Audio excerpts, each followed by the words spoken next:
Hey guys, how's it going? It was either real Randy Chavez coming at you today with a Veve OMI the cat update video. Guys, if you're new, welcome. If you're not, welcome back. I love y'all. Everyone say hello to Dachi. Hello, Dachi. Commenting, liking, and subscribing is a free way to help support the channel. Non-free ways are Patreon and smashing that super thanks button down below. Super chats as well. Speaking of super chats, we got the Bill Gardner saying, "Here's some sugar on top." What a fantastic way to start off the February. I did not realize that this is the buddy of mine's birthday, so I have to go and I will take care of that later. Anyway, thank you for the super chat. We're gonna go and get started. We'll start off with the cat, just because we had a spaces here before on with Pro the Doge. Pro the Doge, he was the Slumdog Millionaire, the Slum Doge Millionaire, first person to ever reach $1 million with Dogecoin. He had multiple millions of dollars. He was just on the podcast recently. In his Tesla Model Y, the most bought car in 2023 in all, which I thought was really cool. He decides to go and we had a Twitter space today. He was hosting, I was co-hosting on the cat. We had a little bit of technical issues getting in there, but the cat had a pretty good couple of days. Had not had a good day today. It's down about 5%. And again, you can't really go up 50%, 20%, et cetera, each day. Can't expect to go up each day. So we're kind of doing a bit of correction here. Could it go back down tomorrow? I don't know. We'll see. I have since not put any additional money into the 7,500 that I had put in originally. I've not ever sold a grump or a duck hat. I will continue on hodling. Will I get more? Maybe. It really depends. Today was really fun because we got to unleash the comic. Or if you had bought a DCAT in that Twitter space, that space on X, you would be able to go and view that comic for free, which was really cool. So if you bought a little bit of the cat, you're able to get that comic for free. That will release worldwide at some point. We're likely going to do a physical comic. I think that would be really exciting because digital is great and we love digital, but there really is nothing like kind of feeling that comic in your hands and seeing it out somewhere, or someone would be like, "Hey, put this in the preferred book section at whatever places we can get it at." I don't know if it would be a really big launch. We might just have maybe like a couple hundred, maybe like 500 to 1,000 physical comics, give or take, depending. And maybe we might do something where if you buy the physical comic, you get a QR code that sends you like a preview of the second one. Gets you like a sneak peek at what's coming in the second issue. Again, all just ideas right now. I'll keep you guys posted on that. Not a ton of volume. It's like 50,000 in volume on the day, so we'll try to get that up over the next few days. And that is the animal concert. So let's see how, or not the animal concerts. That's the cat. We'll see how that compares to the rest of the market. The rest of the market is actually up on the day. Bitcoin up 3%, Ethereum up 2.8, BNB up 1.3, Solana up 3. Solana basically up 4%. XRP up 2.2, Lido staked up 3, and Cardano up 3.7, Avalanche up 5%, which is really cool. I think Comics and Crypto has a meeting or a Twitter space with AVAX in the future. I might have screenshot that, I might not. I'll go over that at some point. But shout out to them. I think they're doing that tomorrow. OMI is down about 3% on the day, so it is a much different. Still have $1 million in volume compared to yesterday. So here's something that I did want to go over. It's from Will MI, or let me see where I know a buddy of mine reposted this. I don't know how accurate this is because it is something that the math doesn't seem to add up. So Will Goes Meta has said, like, this is why OMI pumped yesterday. And he goes on and talks about, around midnight, OMI on January 31st, OMI hovered around 00059 to 00061, which is generally where it had been trading for the last few days. A decline from a local high of 00064. Then around midnight through 5 a.m. Eastern Standard Time, he said that things got interesting. At 4 a.m. Eastern Standard Time, a couple mid-sized buy orders with the value from $100 to $830 pushed the price to 00063. Okay, cool. Then again, OMI is on so few exchanges with so few volume that a couple of low mid-tier buys had a big impact.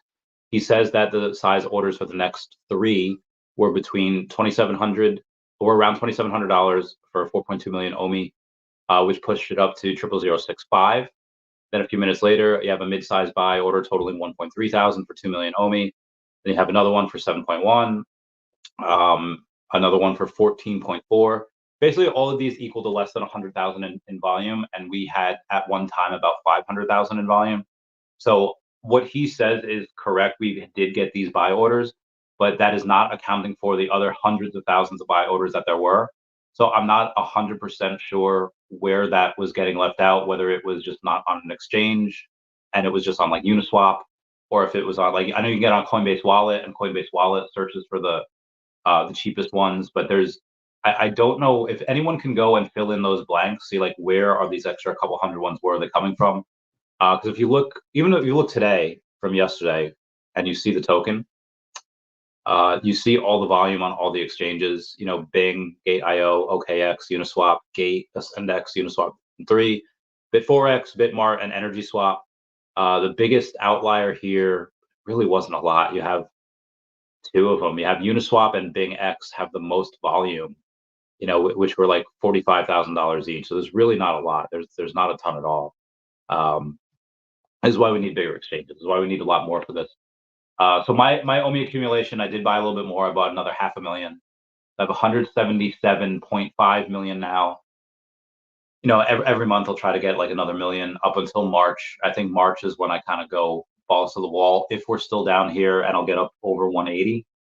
And then, you know, at that time I'll go in and I'll see what I can do. I'll see what else I can sell. I'll see what else I can, you know, what else? Like maybe I'll open a credit card line. Be like, all right, you know, write myself a check. I won't do that. I might. Depends on how it looks, because we have. I don't know. I've had a couple of people that I've seen from Ducat. They've bought like a trillion Ducat, and they have very, very significant wallets, like hundreds of millions of OMI in their wallets. So it's like, okay, well, I've seen these wallets before. They have grown. So you do have a lot of whales buying. And you did have, like I said, I went over yesterday with, you know, this guy, Ernie Malice over on the X. They're like, hey, here's good reasons why I'm buying X, Y, and Z. And they got a lot of engagement, which I thought was really cool. Anywho, we do have some news to go over. Some of the best things to get on the Veve app for more MCP points. Be advised, I did put my own app on there where it says I have 2,500, but that 2,500 points is kind of iffy, because I normally get about 1,800, but or like 1830, 1850, whatever. But the extra 650 points is from the day that the OMI staking was not counted for whatever reason. We don't know why. And speaking of which, we do have another, not glitch, but we have another thing tonight that's happening, where Veve says MCP point reward calculations for OMI will be delayed in today's refresh while we streamline some things on the back end. Who doesn't like a little streamlining? Points will be updated with tomorrow's update. You know, thank you for your patience.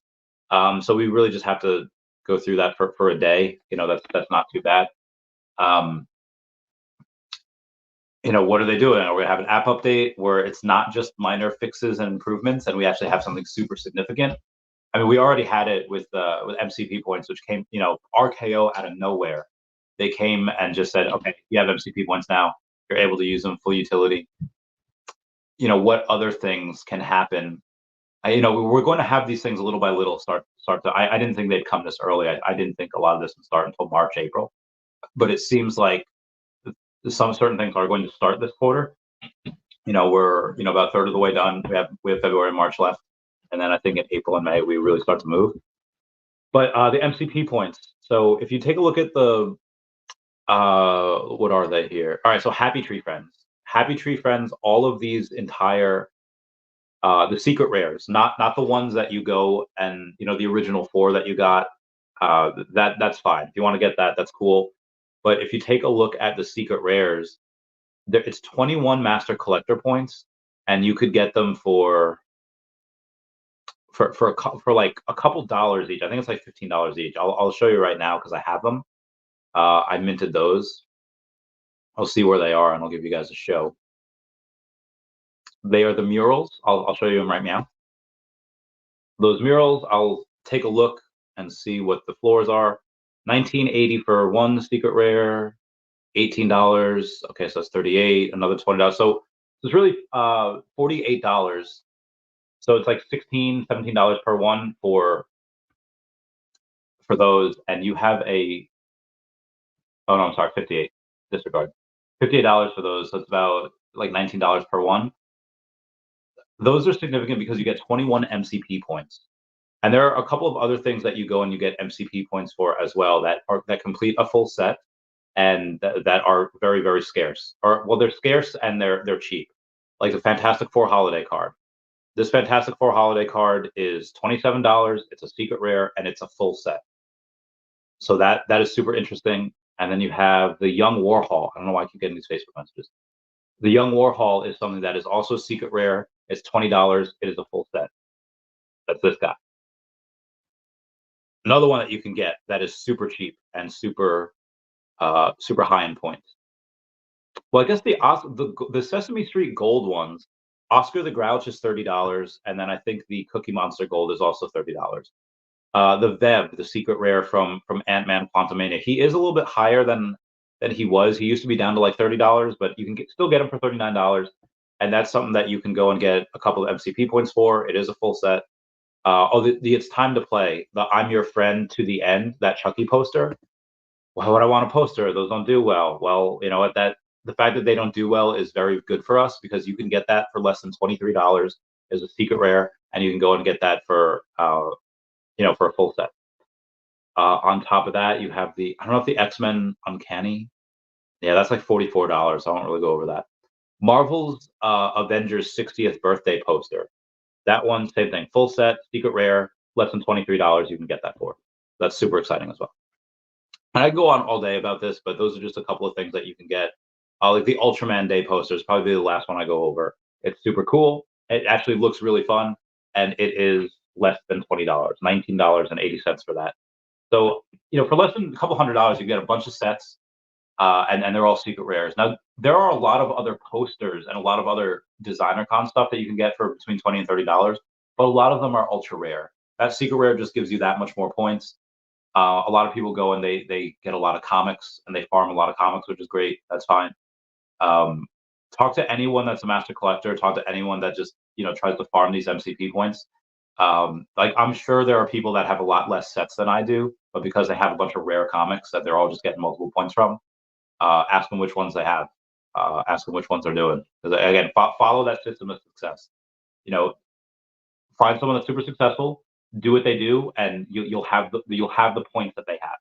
And that's just right now. These points are not worth nothing. They are worth something. We haven't really put a physical value to that yet.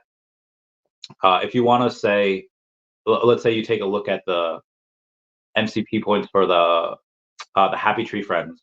Okay, it's 21 Master Collector points because they're worth like $58 total. You figure about $2.42 per point, whereas opposed to let's say Spider-Man. The Spider-Man first appearance, that entire set, it turns out to be 15.75 points. And because of the secret rare being like $5,000, it turns out to be $355 per point. So, what is a better set to collect? I mean, for ROI, probably Spider-Man. But for MCP points, which is what we're focusing on here, that Happy Tree Friends is just chef's kiss, top tier. 10 out of 10 would recommend. The ones that's really similar to that is the Justice League holiday cards. The Justice League holiday cards they're also 3 secret rare, but they are they're just a little bit more expensive. They're like $30, $40 instead of being less than 20 each. So you can get those, and those probably be a little bit. I don't want to say more scarce. They just might do a little bit better. I think Superman and Batman might do a little bit better than Happy Tree Friends. Dare I say? But again, that's just my opinion. Shout out to Patero, that is level 62 now. Shout out to him. Um, I went over on okay. Annualized interest, federal debt. Oh, wow. Annual debt. Annualized interest on the federal debt is now over $1 trillion. Projected to reach 3 trillion by Q4 2030. Oh my God, that is not good. I'll go over that with Dr. Stuff, see what his thoughts on that are. Let me just screenshot that. And then okay, so we have about 61% of people that are really that own traditional stock. So that's a lot of people that are going to get rolled over into the not IRA, yeah, like the Bitcoin ETFs and the Ethereum ETFs that are gonna be approved in May. Bitcoin ones are already approved. That's really cool. I buy my OMI on Coinbase Wallet. It's super easy. I just go and I buy my Ethereum on Coinbase. I send it over to Coinbase Wallet, and boom, that's it. I just swap it for OMI. Simple. So you don't need to wait for a major exchange. You could get it over on the Coinbase Wallet. I'm moving on. Shout out to Courtney Rhymes that got a secret rare Thor for $109. So a lot of people now, I've seen it. The trends on Facebook is where people go and they say, a lot of people will bitch and complain, same thing on X. But really now I see a lot of people really posting, hey, I bought this, and are there still fudders? Sure, they live on there. That's like I feel like the fudders are like either in spaces and they just talk to each other. I don't even want to bring this up. I don't even want to bring it up. All right, moving on. Happy Black History Month. It is February 1st, so we do be celebrating that right now. Vivi Viral says, when Omi to NFT soon, when MTL, when anime, when one of ones, he gives us entire list of stuff. And what stuff do we have? Well, we have MTL, we have the one of ones, we have the search bar, interoperability, localization, web version, MCP. VVverse is very beta, but we'll have that soon. Marketing we kind of have already, but it's not really good marketing. Like I don't know anyone that ever goes and looks at a Facebook or Instagram ad and says, you know what? Yeah, let's get that. I don't know anyone that does that. Comment down below if you do. Maybe like a grandma that is searching that. Like, I really don't know. Maybe some people get caught. Oh, what is this Timu? And they get something from Timu and it's all messed up. Yeah, that is not a. I don't know. Facebook and Instagram marketing, the way that they're doing it, in my opinion, is a big waste of money. It's a big waste of time. I don't really see that as marketing. Are the videos cool? Yes, the videos do look cool, and it's exciting to see us up there. But I just don't think you really need influencer marketing. You really need those code sharing, and you need people with actual clout to go and say like, "Hey, I'm actually doing this." But it needs to be of things that people respect. And why do you get them? Like Cryptoy is going and blowing all their money on iJustine was probably one of the worst things that they could have done. And I know people dislike him, they hate him. Logan Paul did wonders for Akomi and Earth 2 when he talked about him. Cryptos R Us, Ben Armstrong, same thing. They did wonderful things when they talked about it. And I guarantee you, if either Vivian Akomi or somebody else pays for those same people, guarantee you it gets pumped. Now, would I pay for those same people? No. I would get someone like Mr. Beast. I would get someone like somebody that you could just go show and that's young and cool and is known for making money and collecting. I obviously iJustine is super successful and super good at what she does, but I don't think I would really take financial advice from her. Just because, and again, obviously none of this is financial advice, but you kind of really have to know where the best bang for your buck is and who's going to bring in that audience. Like I'm from Peru. Would I ever spend any amount of marketing anywhere in or near Peru? No. Why? Because all of those people out in South America are poor AF, and that's just not a good return on investment for that. You could hire a bunch of influencers from Latin America, and maybe some of them actually do. That's fine, but I don't know. In Brazil, where I was talking to Pro the Doge, where he's at, not where he's at, just where he's from, or just me from Peru, down in those areas, like they're not going to spend $40 on a digital collectible. It's not a good ROI. But if you go and talk to a bunch of people and influencers in first world countries, then yeah, you're going to have a much better ROI. And again, just you have to kind of know where to draw that line. Anyway, we'll do one last thing before Dr. Stuff comes on, because he'll be in here pretty soon. First appearance of Norman Osborn, that is 7,500 editions at $10 per one.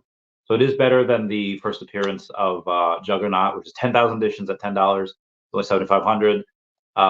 So they are still going and using the MCP points for this as well, minimum of 5,000, which is fine. These aren't the grails. I mean, this is a really good one. I really, really like Norman Osborn. He's really cool. Everyone loves him. One of the best villains. Same thing. Star Wars. We're coming out with 5,000 points. I have to see what that got on my poll, because on my poll, it should be done now.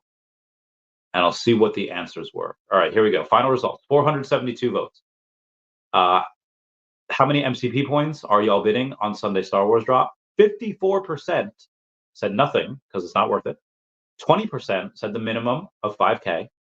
17% says 5 to 10,000, and 9% are on the hype train, getting 10,000 plus. So there's about 45 people that are going to go get that 10,000 plus, which is really cool. They're going to go bid a lot of MCP points on it because they are hyped, and that's just from the 474 people that answered that particular thread. Who calls while I spent in? Oh, I gotta get Metamona's coming on the podcast. I'm super excited for her. That'll be fun. Oh God, where was it? It's not that one. It's got to be from today. We had a 1 of 1 sell. Don't know if that was from. Yeah, the Amazing Spider-Man number 21. This little guy over here. He sold for about $4,025. And I do want to get Dr. Stuff's opinion on this. How's it going, fam? What up? Yo, how's it going? I'm doing all right. Welcome to the channel. I would say hello to Dashi. Hello, Dashi. What are your opinions, and how does it make you feel? Because it doesn't make me feel too good, where the artworks on here is a big fat reminder that I have no artworks, and I wish I could turn that off. Do you have any artworks? Do you pay attention to those at all, the 1 of 1 proofs? I don't have any artworks, no. I haven't really paid attention to any of them except for that latest Wolverine one where he's on the bike and he's dragging his claws.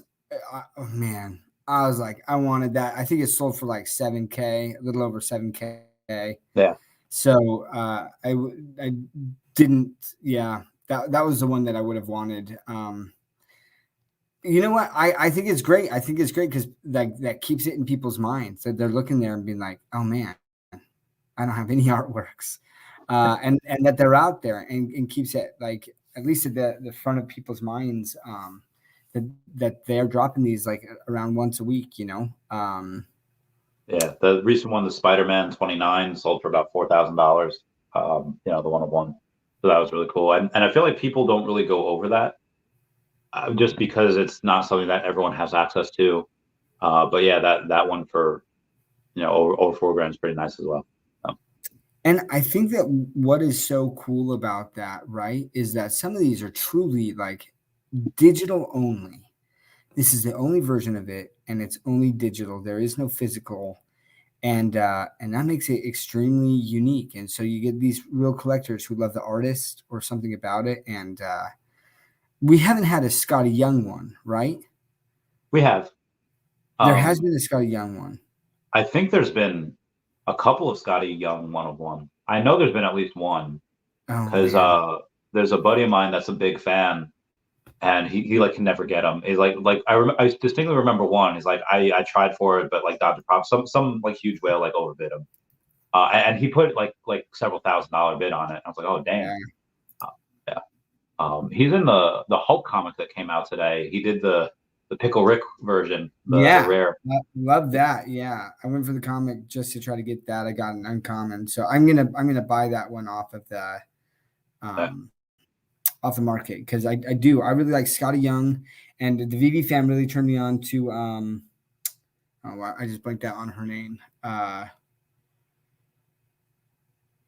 Peach Momoko. Oh yeah, it's great. Yeah, man, just that, and then there's one other artist from Italy that I've loved. She did the Dazzler one, just the comic book cover of the Dazzler. I really, really like that one. I like her art style, so I've been trying to collect those covers when they come out on that. Which is, I think that would be unique in and of itself. You can use those just as art pieces, almost like on top of reading the comic, but like in the VV verse. unless we can truly get comic books in the Veveverse where you can read them, which I don't think that's happening anytime soon. Even just having those as pieces of art, you know. So that should be fairly easy to do. That's why they weren't updated in the showroom like version 3 or 4, whatever. It's because they were doing that in the in the home space. I don't know how. I don't know if that's going to be in phase 1. That should be in phase 1, but yeah, like you said, artwork, so you make them as big as you want. That was really cool. Were you in there at Comic-Con? No. Oh yeah, you were on vacation, I right? see all the pictures, man, and like I thought that Vivi was coming to Decon, so I was like, oh, I'm not going to go to both, and so I planned a trip to hike the Smoky Mountains with my family, like literally during the time, and I was still like, is there any way that I can just like fly out for the night and go to that party? And the wife was not having that, which I mean, that's fair. So no, I didn't get to go to New York Comic Con. Because at one of the, I think it was like the Friday event, they had like the head goggles or whatever, and you got to see, you know, what the home space looked like, and then in the home space you got to see like in the hallway a comic on the wall. It's like, oh, that's cool, you know. So they are there. I do think that we're gonna be able to read that as well. One of the issues on VV right now is that if you have the Marvel Unlimited app, it's a lot easier to read the Marvel Unlimited comic on there as opposed to on VV. So maybe in the VV verse that becomes a lot easier to mess with. Maybe just get a new interface, something like that. Not sure, but I'll be there. You have a so we haven't seen each other on around the Comeyverse in a couple weeks. There's been a couple of things that some developments. When was the last time you've gone live? Like, have you been? Is this the first time on live in a while? 3 weeks, man. 3 weeks. I haven't been able to. So what happened is my daughter. So I was a gymnast growing up and competed and things back in the day. So like I've loved gymnastics. I actually taught some beginner and intermediate classes while I was in college. I was teaching a college class of beginning and intermediate gymnastics. Right, like I love gymnastics. And so my daughter has gotten into gymnastics, and she used to just do Tuesdays, but now she does Mondays and Wednesdays. Right, like it starts like maybe 30 minutes after, or I got to go pick her up and get her down there like 30 minutes after around the Comeyverse starts. So like I just don't know if I'm going to be able to make that going forward. So and then work and life has just been super busy. So like I've been itching when you were like, oh, you want to come? I'm like, heck yes, I want to come. So we up at Comey Skywalker. Yeah, that's awesome. So I missed out on a lot of the discussion, man. I definitely have been chomping at the bit to chat about some of this stuff. Heck yeah. So we could go over a couple different ways. Do you want to do? I feel like it's like a Jeopardy question. Like, do you want to do specifically OMI? Do you want to do crypto at large? Do you want to do like the macro? Do you want to do VV? Do you want to do a fun VV game that I just thought up of, like as we were speaking before, but didn't get yet to tell you? I'm always down for games. I love games. Okay, so this is going to be called Eat It or Yeet It, and you have to decide whether you are going to eat the VV collectible or yeet it and just like, nah, get it out of here, and determine if that's going to be a good meal or not. So number one, I'm just going to go through some of the collectibles I have. Scar. Would you eat them or yeet them? What mint number? Does it matter? I don't think mint number matters. Like, I'd eat Scar, man. Dude, are you kidding me? Like, and maybe it's a nostalgia thing, but like Lion King was pretty big. I mean, I was getting a little bit older when that came out, but like I still watched it, you know, was pretty super bummed when Scar took out Mufasa. I was just like, yo, what? Like, so yeah, like I'm a big Lion King fan, and seen like the show on Broadway too. So I am eating Scar. Awesome. Okay. So you might gain some of Scar's powers, and maybe if that's true, I might. If whoever you eat, you gain his powers or see the world through their eyes. I would love to see the world through the Mogul Grin's eyes or his little monocle. What about you? Would you eat him or would you eat him? Yeah, I'd definitely eat him. And so maybe I misunderstood. I thought we were talking about like, should I collect this, have this in my collection? Oh no, I mean actually like no, like nom nom nom, like I wouldn't, dude, I'm not gonna eat any of these. Like, what's happening? So, like, you're telling me you've never tried like gator? Like, you would never eat like an alligator Loki? Like, gator's I've heard really gator good. tastes like chicken, just like snake. So, like, I try gator. Would I eat a lion, bro? I'm out. I'm No, eating the okay. lion now. I'm eating Scar. What is happening? This took a dark turn all of a sudden. I'm gonna eat Mogul Grin. I mean, I don't think he's sentient. I think so. It's probably okay. Okay, so we'll all right. Now that I've seen your reaction to that game, we'll move on to other stuff, and we'll. Yeah, I don't think that I'm gonna end up eating pretty much anything that you throw out there. Like, I can't think of one. So All right, before we get you canceled, we'll go on to another. We'll go into another event. So we now have MCP points that they kind of just rolled out very nonchalantly. They said, "Hey, you're going to be able to use these MCP points for this drop." They started with Juggernaut. They had one today for the Hulk. Then I have one on Sunday for Star Wars. And it seems that a good 35 to like 45% of people are at least using some of their MCP points. Not that they're going to use all of it. They're not going to go crazy, but they're using the minimum amount at 5K. Have you used any yet? And what will it take for you to use them if you haven't yet? So I did more so because on the very first drop, more so because I'm one of those people, I really like experiencing things that Veve does for the first time. So like with the crafting thing, with Thanos, wasn't Thanos the first crafting, or the glove, The Soul Stone. Yeah, the soul stones, right? Like I definitely bought all the stones and made sure that I had that to craft that. And so the same thing with the MCP points. I was like, yeah, like I want to be a part of this. I like Juggernaut. I like the story of Juggernaut, right? With Professor X. I'm a huge X-Men fan. So I was like, oh, this is great. I know that in real life, the comic's not worth a ton.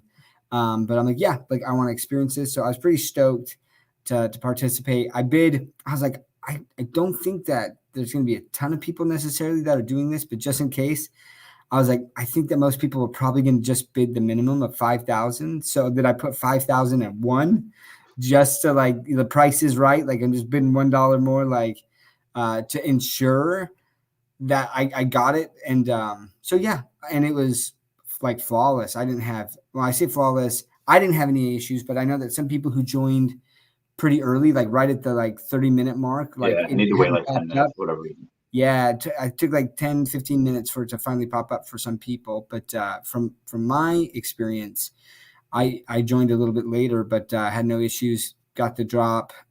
So went for that first one. I didn't go for the Hope one today because, yeah, that it wasn't the first. And I felt like it wasn't going to sell out. So I was fine just buying it off the second, or buying it still off the store.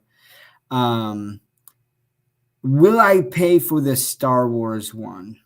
No. I'm not going to, I'm not going to like it'll probably sell out. And so I might not get it. I love the Stormtroopers, right? I mean, and he is he's a scout trooper. The scout, correct. So I was about to clarify. I said Stormtrooper, but yeah, correct. Scout trooper. And I knew that the bike, once I saw him, I'm like, oh snap, the bike. So then I went and got the bike, and I got that pretty dope mint there on the bike from the store. What'd you get? 2023, baby. Oh, nice. Yeah. The year it came on the blockchain. Yeah. So I know that there will be a massive Star Wars fan down the line that will try to collect like years, or there's that possibility. But so anyways, it's better than like a rando mint, Yeah. Can't complain.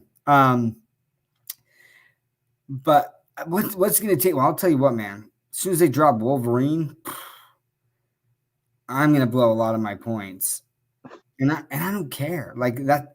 That's one of the things I remember back in the day talking with NFT Pirates on his channel, and he's like, "So are you collecting grails? Like, what's are you trying to go for MCP points?" And I'm like, "I'm trying to do both, but like at the same time, I'm not landing a lot of grails, right? So like I'm having to spend quite a bit of money on the secondary, and I'm like, so if I'm doing that, I also really want to try to build up MCP points so that when there is a grail that like I just have to have, like I can really guarantee, or as much as possible, guarantee that I'm freaking landing that on the drop, you know?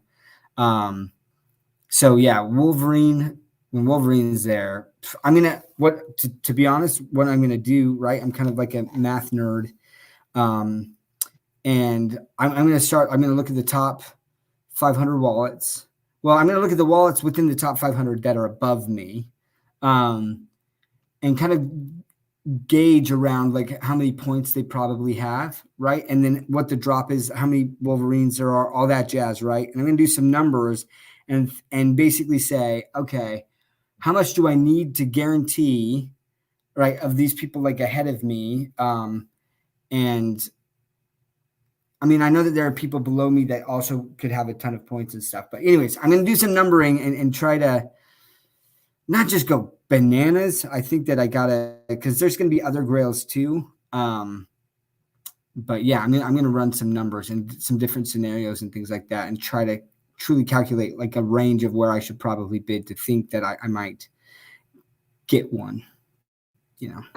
Good. I haven't, I have this fear. I feel like in a video game, like let's say like Paper Mario, I remember doing this a lot.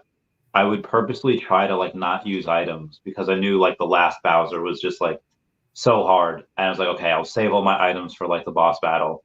And then I used like maybe 5% of the items on the boss. And like I could have used the rest of these items, made the gaming experience so much easier. I feel like that's what I'm gonna do for MCP points now that they don't expire anymore. Mm-hmm. So now it's like, okay, it just kind of changed the game. It's a horse of a different color. Now we're gonna have to, there's going to be multiple people like that just they're going to wait for Dragon Ball Z, they're going to wait for Pokemon. And we might not ever get Pokemon. Dragon Ball Z, I feel like is a lot easier to get. So there could be people that could be hanging out for years. I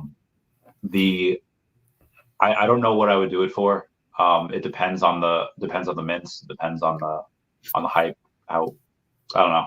I'll see. Because if I go and I use it for Wolverine or I use it like for Goku, like a lot of people are wanting Dragon Ball Z, and then we do get Pokemon, then it's like no.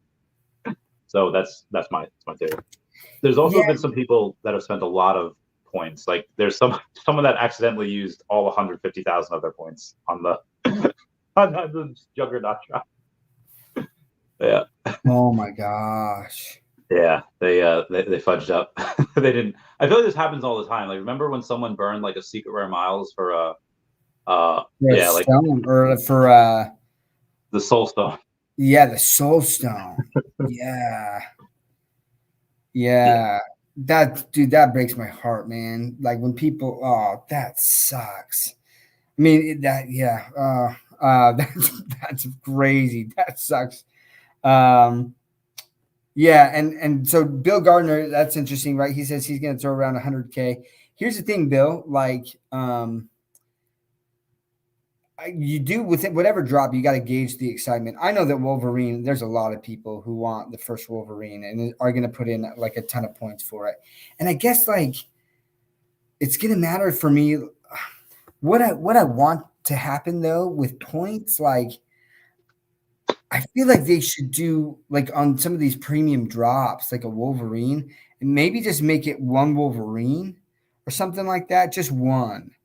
I don't want to do like a blind box, right? And like I'm gonna blow 100,000 MCP points, right? And not get the Wolverine that I want. Like, so that's also what I got to take into consideration is like, all right, like, are there multiple Wolverines? And what's the rare one or the secret rare? What's the mint size of that and stuff? And like, I'm hoping for something like Wolverine that it truly is just like one collectible because then I'm like, all right, like I'm going in because I'm going to get this on the drop.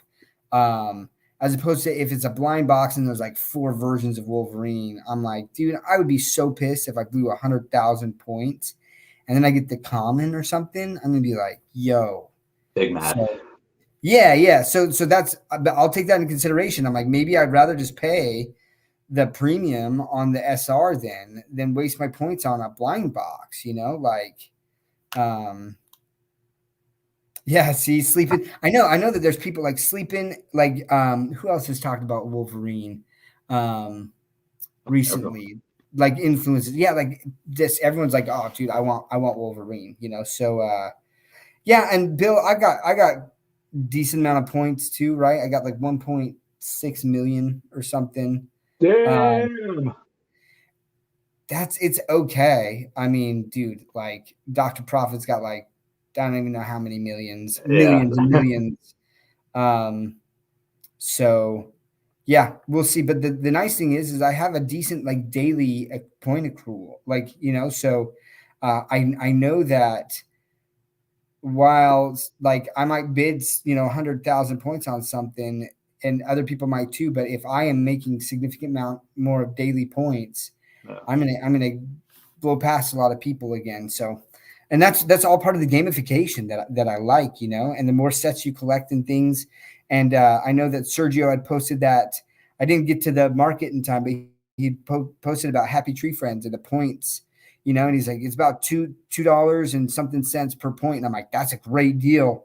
And then by the time I got to it, it had jumped from like $55 for the set to like $85 for the set, to where Oh, it was damn. it wasn't as much of a deal anymore at that point, right? It's back down to like $20 per collect. So it's back down to like $60 now. I just checked it. Oh, interesting. Yeah. Yeah. So I've been focusing a lot on crypto in general. So like I'm really only going right now for the VV drops. Because part of my thought process is I do think that there's going to be some crypto that pops off a lot earlier than some of these grails on VV, to Agreed. where like I'm just going to leverage that. I'm going to leverage the gains I get off crypto and then bring that in, waiting for OMI to NFT so that I can then use some OMI and purchase some of these NFTs right on the secondary market.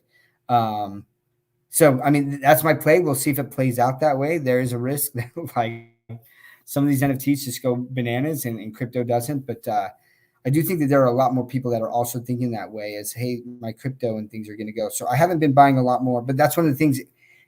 If/when crypto goes pretty big for me, I'm going to be going in and being like, all right, like where are all the point weaknesses, right? Where it's just like I can totally attack the point systems and find out where like this is mismatched, this is undervalued for the points that it's given off, and just start buying those to really rack up my daily points, right? So when you go and you eventually use some of these MCP points, and then let's say, okay, you've used through, let's say, most of them, and you have 1 or 200,000 left, and you have this grail coming up. At that time, do you go and use your OMI for bronze tickets, and then use those bronze tickets to swap to MCP points, or you'd be like, hey, I have to keep this separate. OMI's my OMI for life, and the MCP points is something that I essentially do get for free. They have all these collectibles, and and you don't want to mess with that balance. Like I think it's just going to depend on what it is and the hype and like where Vivi's at in the market. Like if Vivi's hit some vein, where prices are just going bananas, then to me I'm like, dude, why wouldn't I try to use OMI to try to get thanks, Chuck and Hank. Why wouldn't I use OMI to get to buy some more chances, right? Like it may be worth it for me. And it was interesting. I was doing a calculation, basically, because we talked about OMI burns, and I do think that it's going to be some time before we really feel like we really make a dent in the circulating supply of OMI, right, through Yeah. burns. So, for example, like let's say that $1 of OMI, worth of OMI gets you a bronze ticket. At today's prices, I haven't checked it, but like when I saw it last, like what was OMI at, like So those are 6.5. 0.0065, Yeah.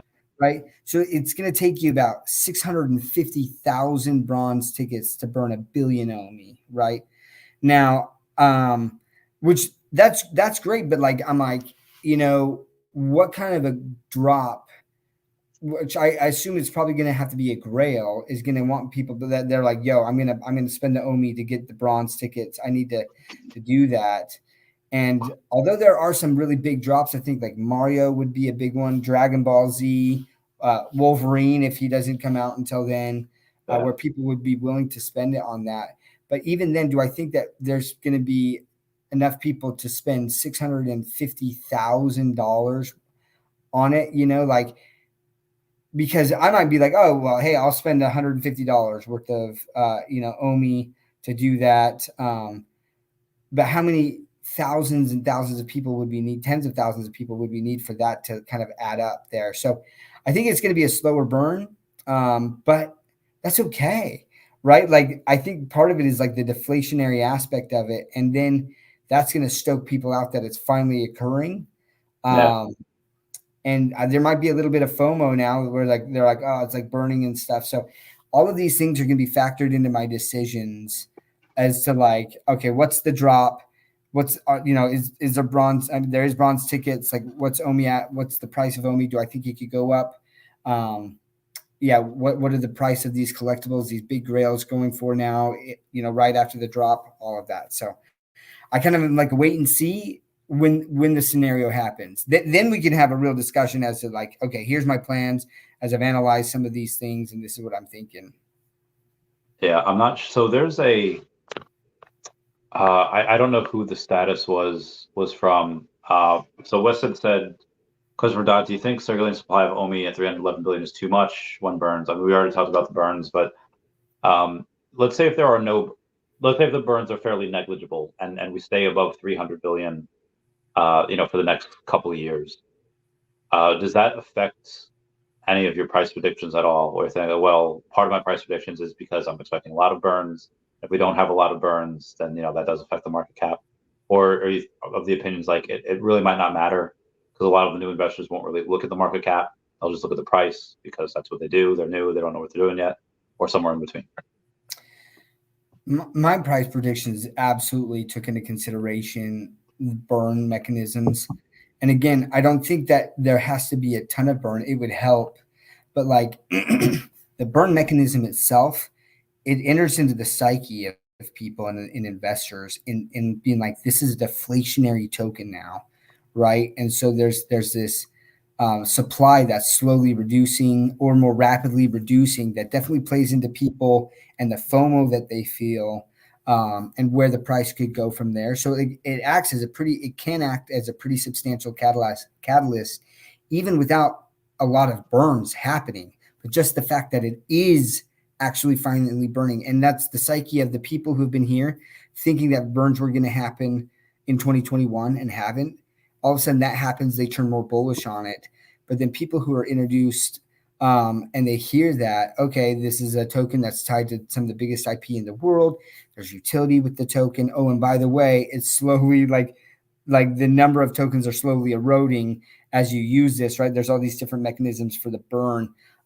People are going to look at that and be like, I believe that there's significant value here. So there's all of that. 311 billion tokens is a lot of tokens.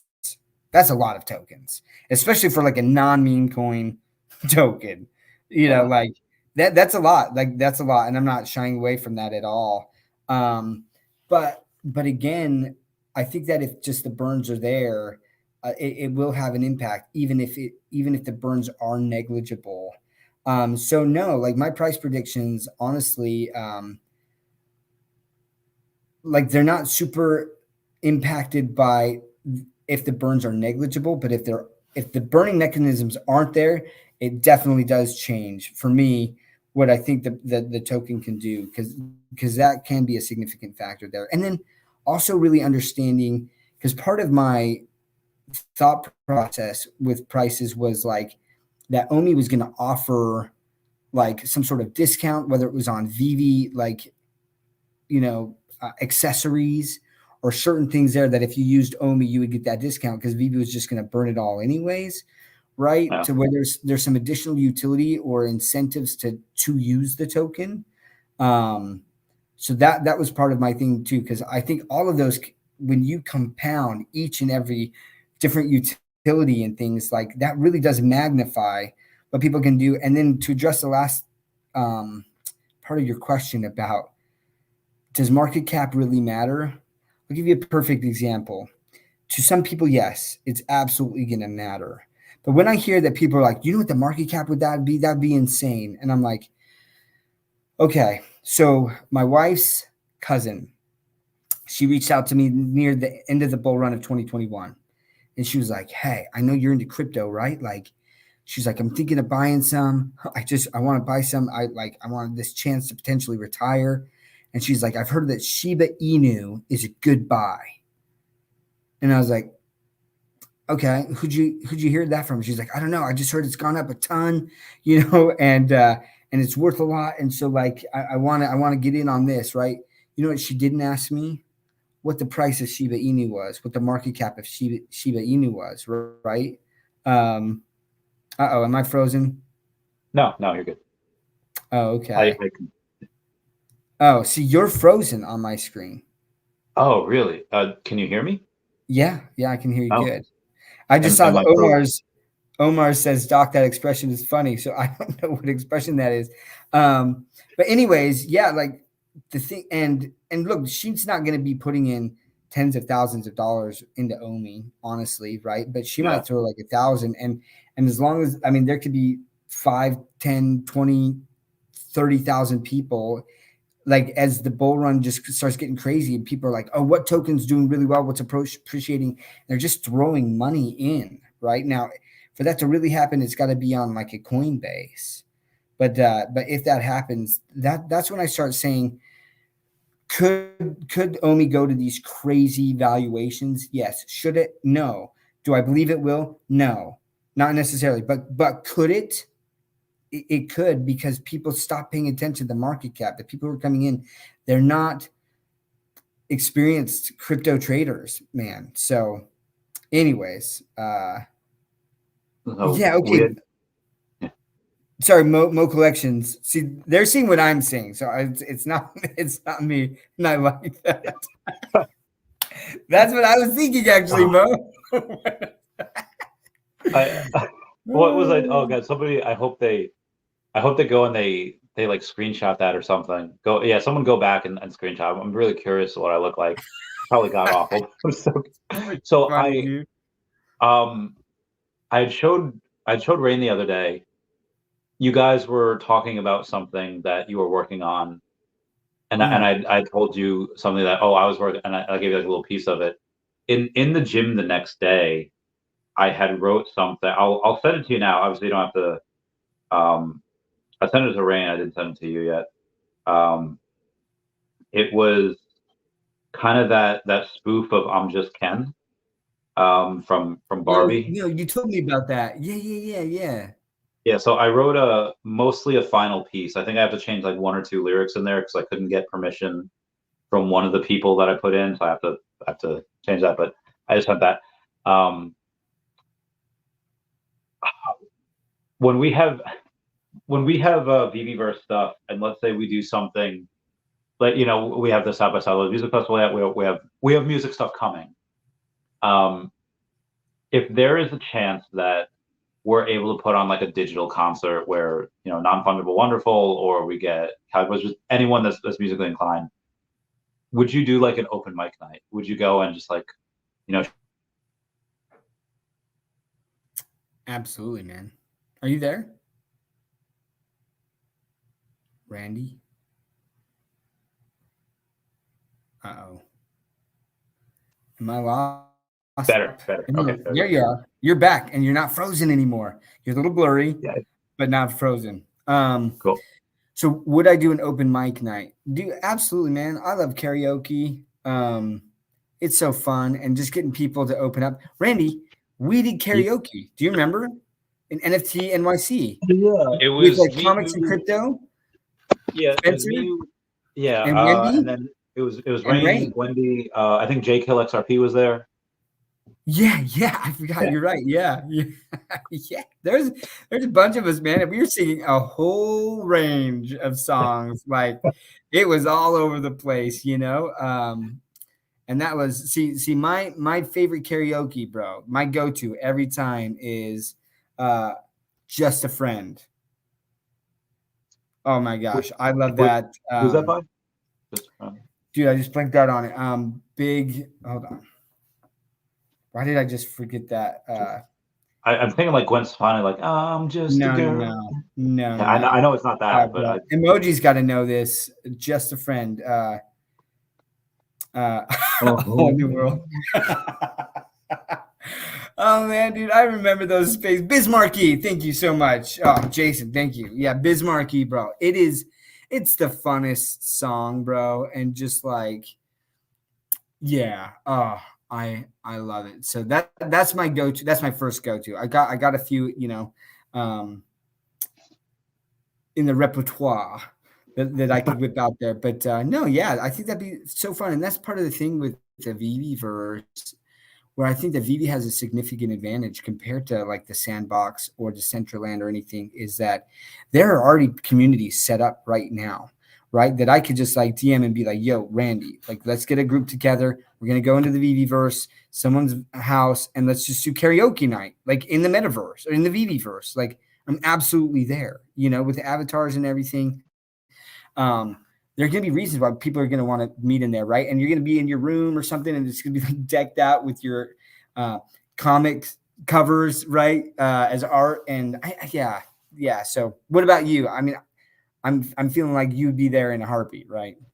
oh yeah, I would. So unless there's like an unfortunate glitch, I would love to buy some like digital clothes. Like they even put at the end of the MCP utility points, like you're going to have MCP to accessory. So instead of OMI to accessory, it'll just be OMI to bronze ticket to MCP to accessory. You just have those extra steps.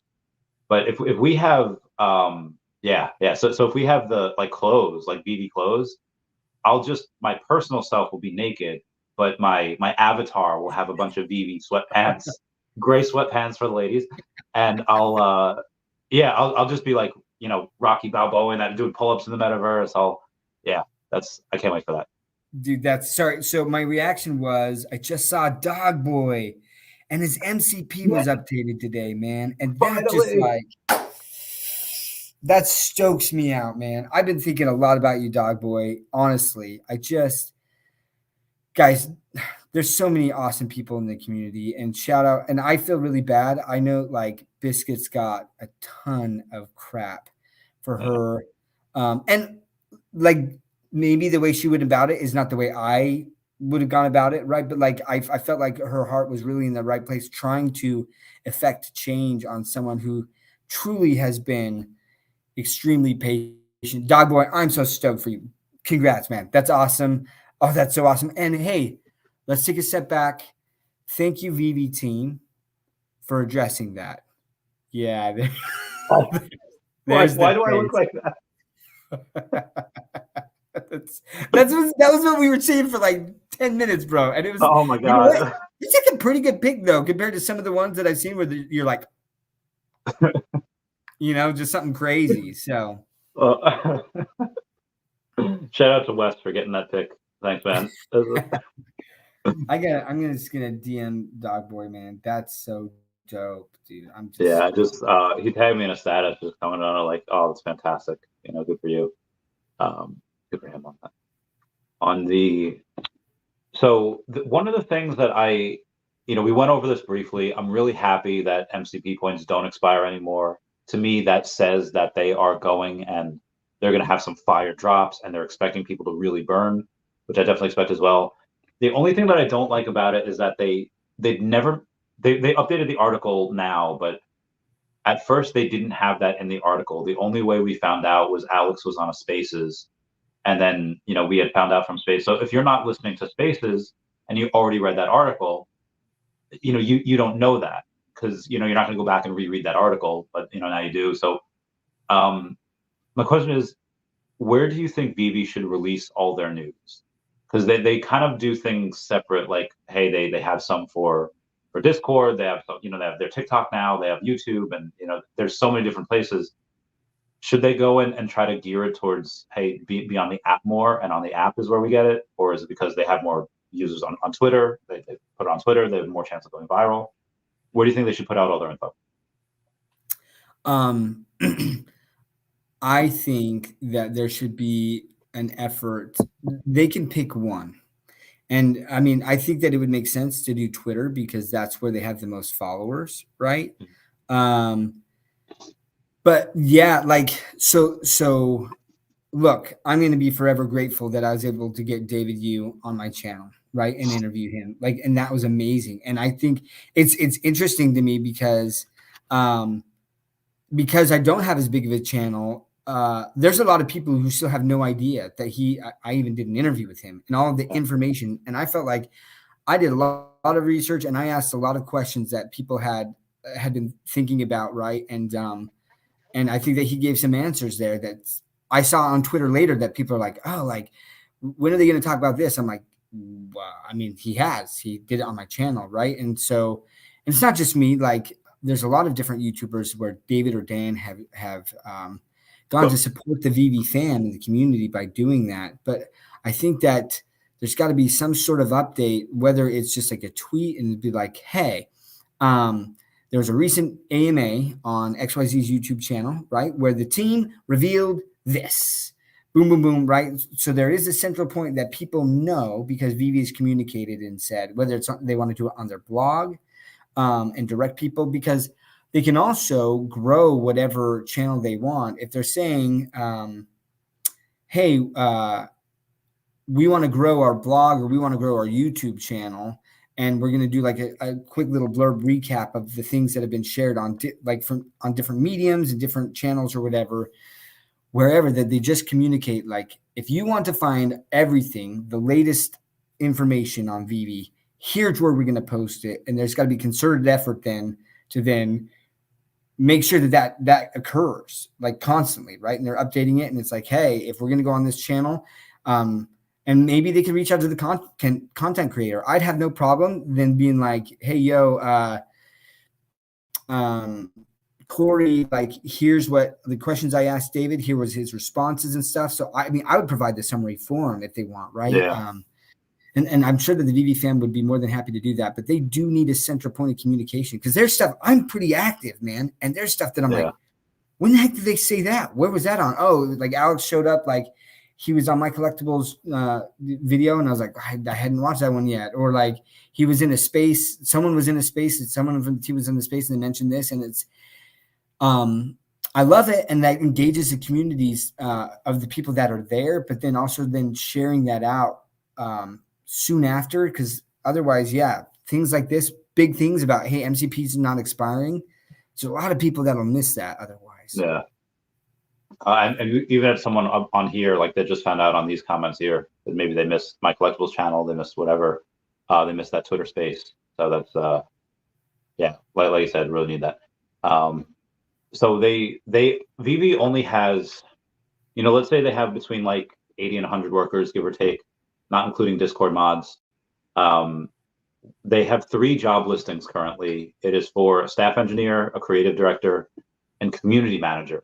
They have had that position unfilled for months, and I understand that that's not something you want to take lightly, but I feel like having that out there for months at a time, even though it's most likely because you want to have someone that intimately knows the community really well, and they're not noob to Web3 and stuff like that. It just seems like it might give off the impression that nobody wants to work for VV as a community manager. If you were running VV right now, who would you pick? It could be in this community, it could be out of this community. It could be someone that you just know from Web3. Well, a couple things. I know some really, really big companies, right, that have tens of thousands of employees, and some of their postings for big positions will be out there for months and months and months as well. Okay.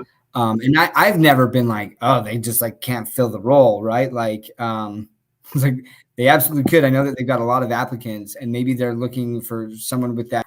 I haven't ever taken it like VV's has these postings out and they're not able to fill those roles, because I also know that there's quite a few people that have applied for the job, like the community manager. And I do think that, so if I'm running VV right now, right, one of the first things that I'm truly taking into consideration is the fact of what happened to the last community manager.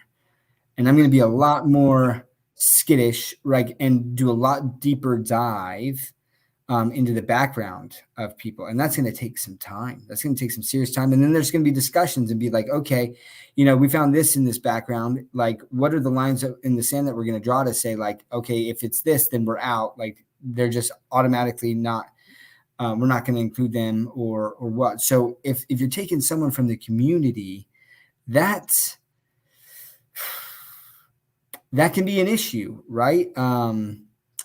Whereas if you're getting someone from the like outside the industry, but that has great experience in just like social media management and communications, you might want kind of like a fresh face in there, right? And so there's two scenarios that I would have to, and it would just depend on the applicants, which I don't know who the applicants are. But one, it would be like, okay, so I get like a stellar rock star from outside Web3, right? That we can train up. I would preferably actually like someone who understands Web3 and understands the blockchain and digital collectibles. That's going to help them a lot when they're trying to communicate. Even knowing some of the meme culture and things of Web3 can be very beneficial, right?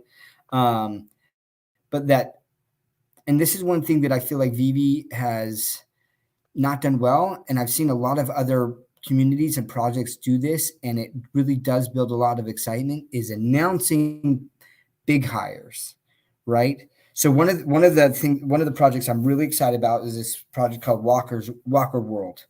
And they were originally an NFT project, and they've converted it into like a game. It's going to be like an indie game. Some of the videos got, like, I talked to Kyle Wilson, who's super into Web3 gaming, and I showed him Walker World, and he's like, that looks pretty fantastic, right? And these guys are hiring rock stars, right? People who've worked for Epic Games, like people who've worked, like, that have extensive experience. And so I feel like Veve is hiring these 80 people, and I'm like, well, who are they? Yeah. Right? Like, and why aren't we making announcements of we've hired another dev, and this is their experience and stuff, or like with the community manager. So backing up a little bit with the community manager, if they are picking someone from outside the community, I think that that's a really great thing to be like, we've done this, here's their background, here's their experience, and make it a big thing. Get people excited, like, hey, this person's coming in. Or even if it's someone from the community, right, that they've done the background check on, that overall, like, the community loves and knows, right? And the problem with bringing in someone from the community is there are people who hate me, right? Who've blocked me, who have blocked you, right? Or like, Randy's just a moon boy, or XYZ person's a moon girl, like whatever, right? And like, they know that, and there's already feelings. When you pull someone completely outside, no one has any opinion of them, and they can start completely fresh. And really, if they start doing a great job, like, that's a really, really bullish thing. But they hire someone from the community, then there's already kind of a hill to climb for that person, right? Because someone was like, like Ryan was part of the community, and look what happened there. And so, like, there's already these like preconceived notions of people, and that's like a barrier that Veve's already putting in place. So that being said, if I had to choose someone from the community, Randy, like, you're the biggest Veve spokesperson in the entire community. You really are. Like I would love to have you. I'd be like, probably can't be doing some things that you've done in the past on YouTube, and look, coming first straight up and saying this and be like, hey, this is something that I did, but now that I'm part of Veve, like, this is the expectation that they've set. And so, like, from here on out, like, this is going to be the line, and I won't cross that. And I am taking someone from completely outside the community, because they will get a completely fresh look and start, and they better be good. Yeah. Maybe what I could do is I could shave the beard, cut the hair, grow a mustache, and be like, I am Andy Sanchez, Randy's cousin. Andy Sanchez, I love it. That's good. So in the bring this up now. We're talking about outside of Veve a little bit. We'll take it off to another part. Mr. MC1, I did not get my Cybertruck yet. I will. What's it, Sanjay? I'll have thank you, Maxwell. Wow, I remember when Maxwell had like 5 million OMI. Now he's got 113. Get that bread, Maxwell. Get bread. So there's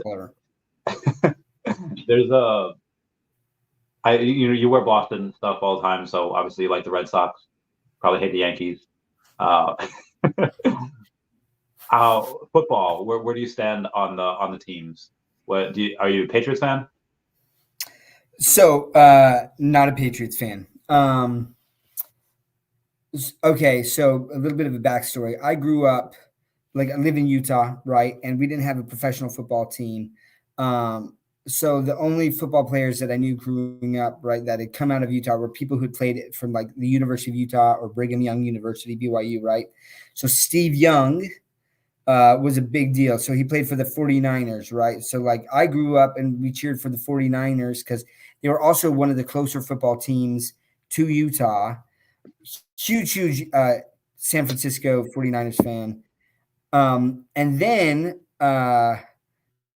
so I went to the University of Utah, right? I got a degree in economics there. And Alex Smith was playing at the time. He was a QB there. And so then he went to 49ers, and it was like this dream, man. I was like super stoked. And he was he had taken the 49ers to a position where they had a chance at making the playoffs. And then he got injured, and they put in Colin Kaepernick, right? And Kaepernick took him the rest of the way, right? And I mean, we ended up losing, but like Kaepernick with his legs, his arm was terrible. So bad, such bad decision making too. But anyways, but what happened is that Alex Smith was promised that he's like, look, stay with us, because Smith had like an excellent opportunity to leave, right, and get paid a lot more money. And they're like, no, stay with us. Like, I'm going to keep you. And then they hosed him. And that just turned me off. Like, that betrayal was so deep for me that I'm like, I'm out. I'm out for the Niners. I can't support that, man. Especially so I became a Saints fan. They have what kind of happened there is they in Park City, they have the Sundance Film Festival. And like, dude, Hollywood stars come. It really used to be like a big indie film. Robert Redford started it. And it was just like, hey, we want indie films and like actors coming out, and we can develop this talent, and it's going to be super indie. And then it's turned into kind of like this Hollywood getaway.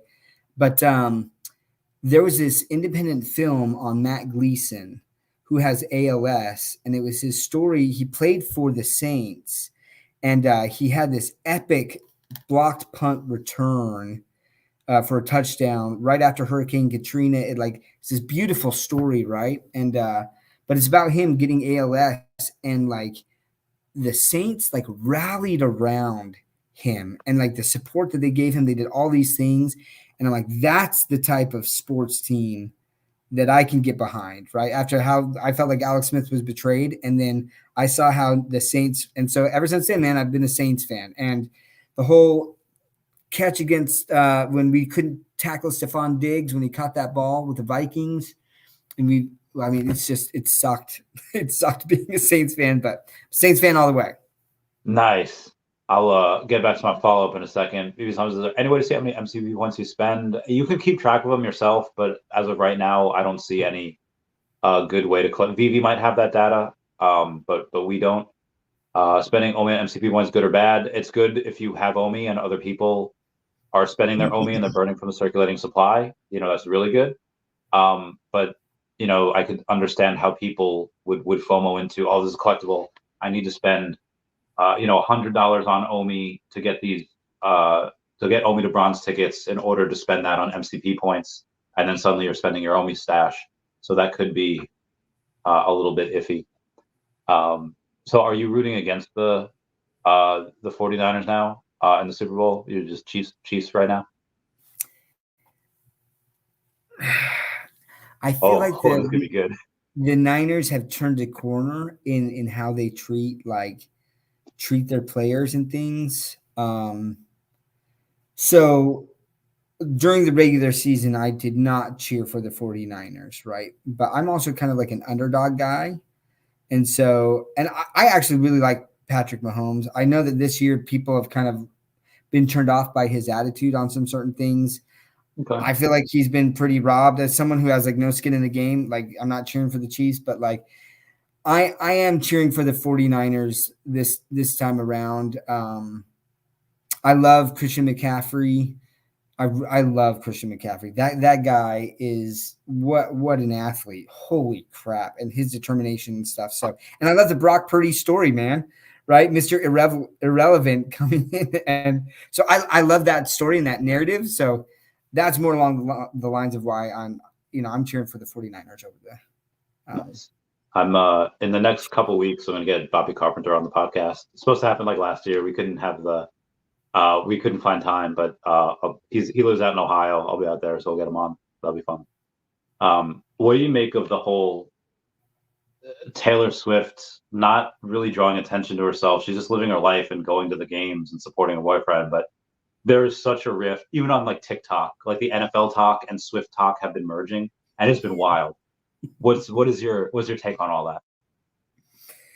Dude, okay, first and foremost, the NFL's got to like love it and hate it, right? Because I think like jersey sales, first of all, of just like of Kansas City jersey sales, right? And Kelsey sales have gone like skyrocketed, but then viewership actually has gone really, really high too because of all the Swifties just watching the NFL, trying to learn more about the NFL. Look, man, it's the media. It's not Taylor. It's the media who zooms in on Taylor as she's doing a celebration dance, right? And everyone's like, "Oh, you're taking all of the attention away," and I just want to watch the sports. It's like that's not her fault, man. She is who she is, and so like I don't blame that at all. On her. It's like if they want to complain to the stations that are continue to zoom into her and pan on whatever she's doing. It's just like show the freaking game. That's what they want. Taylor's not there hoping that the camera goes on her. I'm sure she's sick of it. So I love it. I love that she's done that. Like good for her. I like Travis Kelce.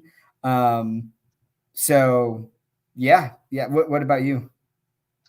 So I love the NFL TikTok homies like just interacting with the Taylor Swift TikTok home.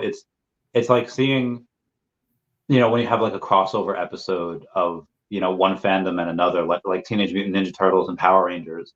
What type of amazing combinations can come out of that, and a lot of times it's really spectacular. So you have you have people like making songs like this is going to be Taylor's new breakup song for him, and people writing like fan fiction stories about it. Like they use AI to write the songs, which are really catchy. They're really cool. And then it's like, okay, what if this happens? What if they break up? And then bam, Taylor Swift sings at halftime, at her boyfriend, like your ex-boyfriend, the breakup song. And then it costs them the Super Bowl. And then there's riots. I was like that.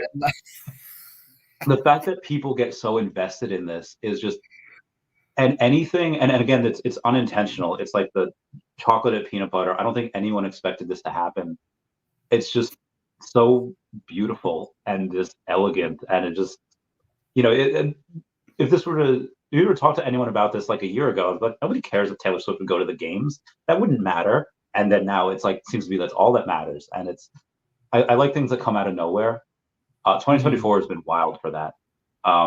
Like in Missouri, you had one of the wardens of like a Missouri state prison was using the prisoners to like dig graves right back behind the prison, and they found like 214 bodies behind there. Yeah, dude, let me Google that real quick. What do we got here? We got what? Yeah, Missouri bodies found. Yeah, so it's Missouri prison maybe it's prison bodies. Missouri prison bodies found. There's 134 people died inside the Missouri prisons in 2023, and they were like burying them like out back. It's wild. You had the Jew tunnels in New York. Did you hear about that? Oh yeah, that was crazy. I'm like, they're like climbing out of like these grates and stuff from underground, and like mattresses were in there. I'm like, yo, what are mattresses doing there? It's crazy. That was crazy. You had the potential alien attack in Miami, where you had like all of these cop cars supposedly there for like a gas leak or something, And then people were like, what is this figure on this video? And the cops weren't getting out of the cars and they were just setting up perimeter. I don't know how that ended. But 2024 has been wild so far. It's just January. Yeah. It's February now. The What are alien your thing thoughts? was pretty crazy, bro. Like, because I remember I saw a clip of just like 100 cop cars, right? Like so many cop cars. I'm like, what is happening? Um, what is happening? And it wasn't like on Twitter all of a sudden that I don't even know where this lady came from. I don't follow her. I'd never seen her before in my life. And she was started talking about like aliens, and I'm like, what? Then I saw like more and more comments about aliens. Look, I'm not an aliens believer type thing, but like all I know is something went down that we are not being told the truth. Because I don't care. I don't care if there's 15 teenagers with guns, or, like because they were talking about like, and they didn't even have guns, but like they were like hitting people with sticks or something like that was one of the stories, right? Or they were fighting each other or something.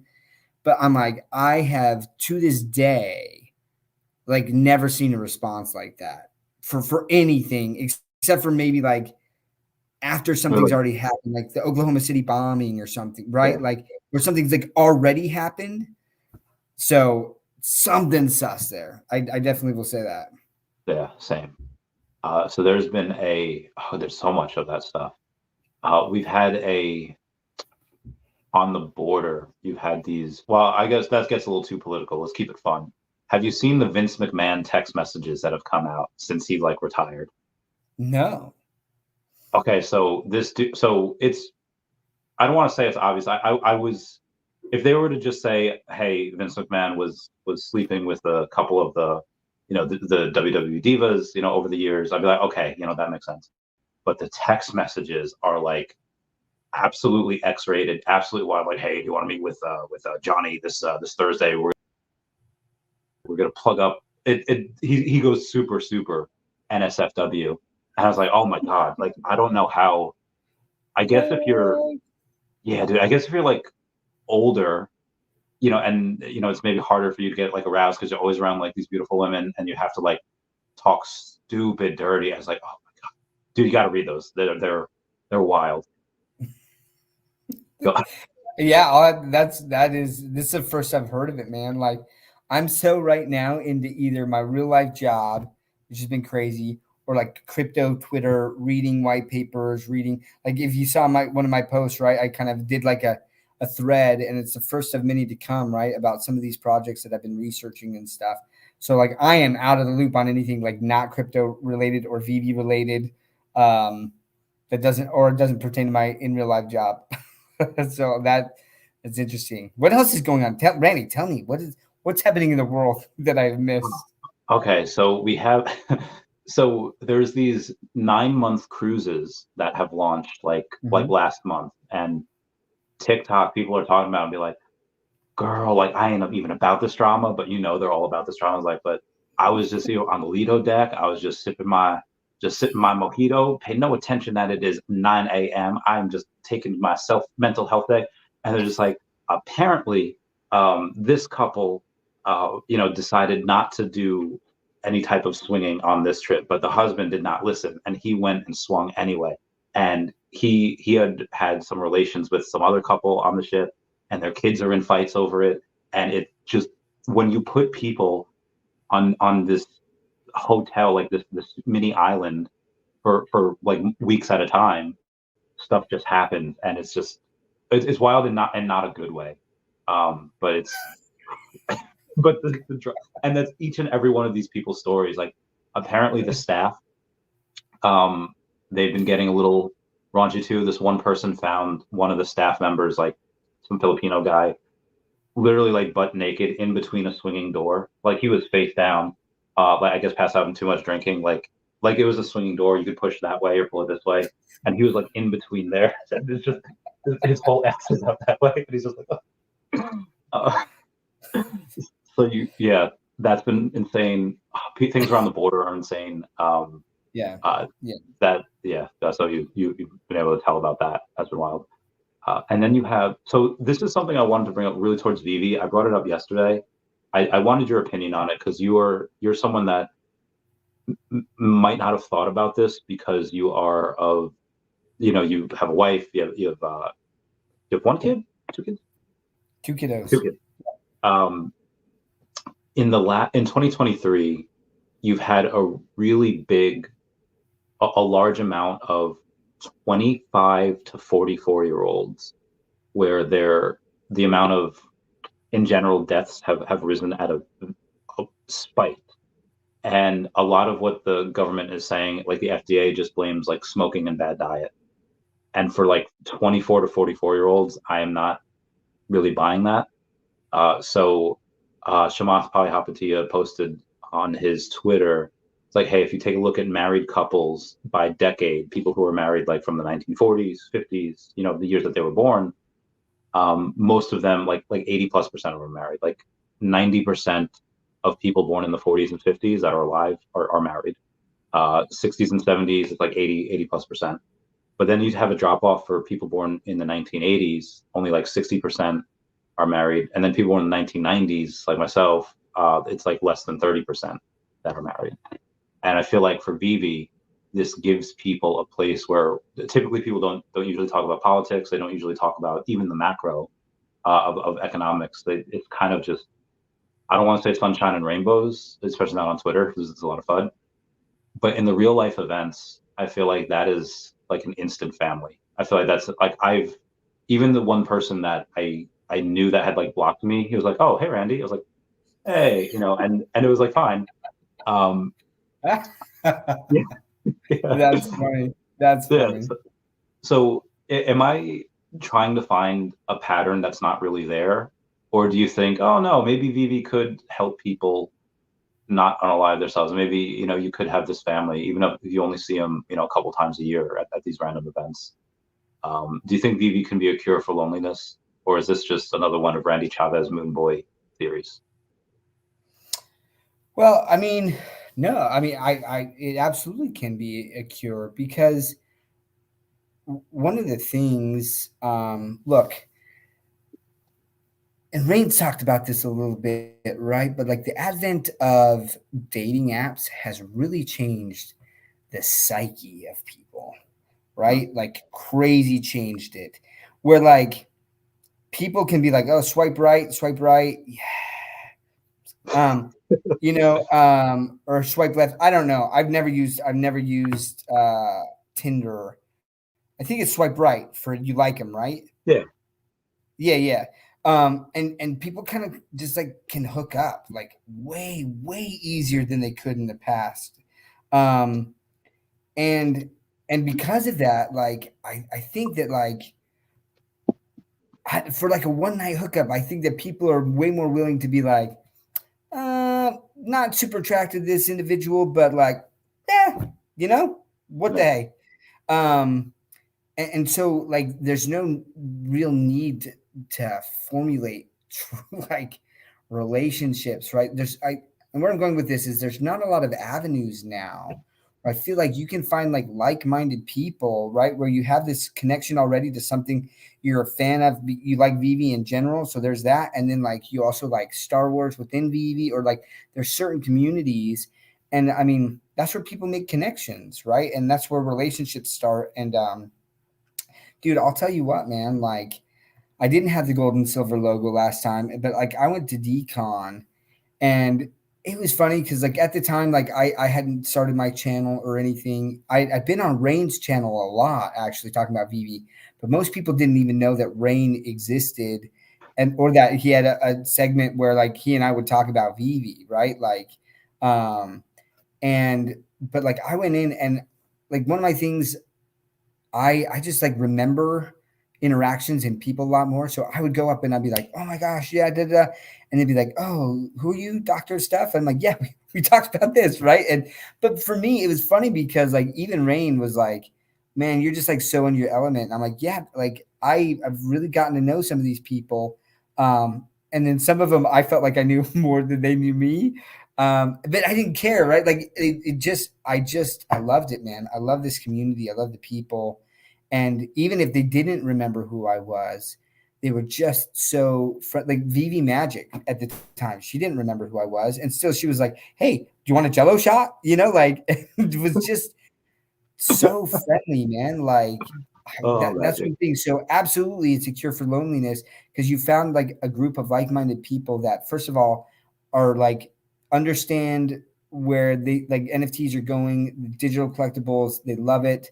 They love Veve, and so there's just so much to just talk about. And there's already this connection that's been made there, and you interact on Twitter, you interact in these spaces, and then you get to see them in real life. And it's like literally there's people that I've never talked to before outside of Veve community. I meet them in real life and I'm like, I feel like we're friends for life, so Yeah. I get like I think this maybe I've met Vibes Man once before. I know I've known him for just on Twitter and stuff.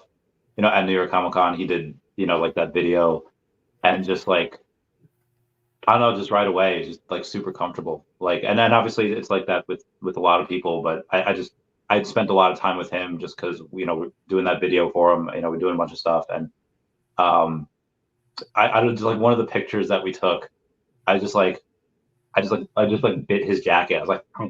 And like, like who does that? Like that's unless you're like super comfortable with someone, and it's like I couldn't just do that with a stranger I just met. That freaking weird. They'd call the cops on me. But someone like in the VV fans, like, hey buddy, what's going on? It's like that instant bond that you just kind of get. Um, People I don't know buying me drinks. I was like, oh okay, and there's probably some element of stranger danger about that, where shouldn't be so accepting, but it's I don't know, people going and doing this type of stuff is like really fun, like Magic offering you a Jello shot. That's pretty exciting. Outside of that scope of VV, bring it back to the I guess like the real world. Have you seen the well, I know you have at least one deliver, but have you seen people use and like the unboxings of like the Apple Vision Pros and like all the different things that you could do with that? Like there's vacuuming games where it makes vacuuming fun. Or oh, you haven't seen that? Yeah. I have seen the vacuum one, and I'm kind of like OCD about that. I'm like, I kind of want to use that. Make sure that I get all of the lines, that I haven't missed a spot. I read this from Mike, man. Mike, bro, whenever I meet you in real life, you are definitely one of the people that I'm going to give a massive hug to and just like gotta rock it with you, because the things that you come up with and say are like, there's so many bangers, bro, that I just like, I die. I love that. Mike's awesome. Uh, So yeah, I haven't seen a ton of the video. I've seen some. Um, like I'm in DC right now, right? So I don't get back. Like I'm kind of bummed because the Apple Vision Pro is coming to my doorstep tomorrow, and I don't get back until later that night. So like I'm not gonna be able to like see anything or have any context of anything until Saturday, really. So yeah, yeah. like what about you? What are your thoughts on everything with the Apple Oh, Vision Pro? so And hold on, just Ian Omar was talking. I think it was Omar who was talking. Someone had said that one. something about that the Apple Vision Pro can use Veve. I assume that's Uh, the case, but like I don't know. I Yeah, don't think well, it's yet. I don't think we're on yeah, there yet. but they're saying it's compatible, Yeah, right? it will be on there eventually, but we're Yeah. not on it. Yes. Okay. Right. Um, Sorry. Go ahead. oh no, you're good. So it was like I think it was like 10 years ago where they had like a work simulator where you answer the phone, you send a fax, you staple something. It was I think it started on like Nintendo Switch with a thing called like Trauma, where you sew up people in real life, you make cuts, like you're like a trauma surgeon. The heart rate's going low, so you inject them with some epinephrine. And I was like, my friend John Chan got it. I was like, I worked at a veterinary hospital for like years, and I was like, I kind of do this like at work. I don't really want to do this in like a video game, and that was something that was like kind of more of the fun ones. And then he finds like the work simulator where you answer the phone. I was like, Chan, this is like stressful. Like, why do people want to do this? And he was so into like making like the sandwiches, and then like the VR stuff where you can power wash things now. Like, and I was like, this is work. And for me, like, because I'd always worked so hard, like I never want to do that. But I do see a lot of the younger generation, the younger people that have never done this type of stuff, like, oh, this is fun. And they're super like into it. I was like, okay, I guess for people that have never done like, hard day's work or something, it's I could see that. But then I could see the vacuuming thing being fun because you collect all the coins. Like, oh, how many coins can I collect? It's like Mario. Um, so I do see, I kind of see both sides now. It took me quite a long time. If you were asking me about this 10 years ago, would I invest in it? Absolutely not. But now, obviously, it's everywhere. So. Um, yeah, I I'm all for trying to, like, if they can make it somehow where I doing work is somehow fun, that would be amazing.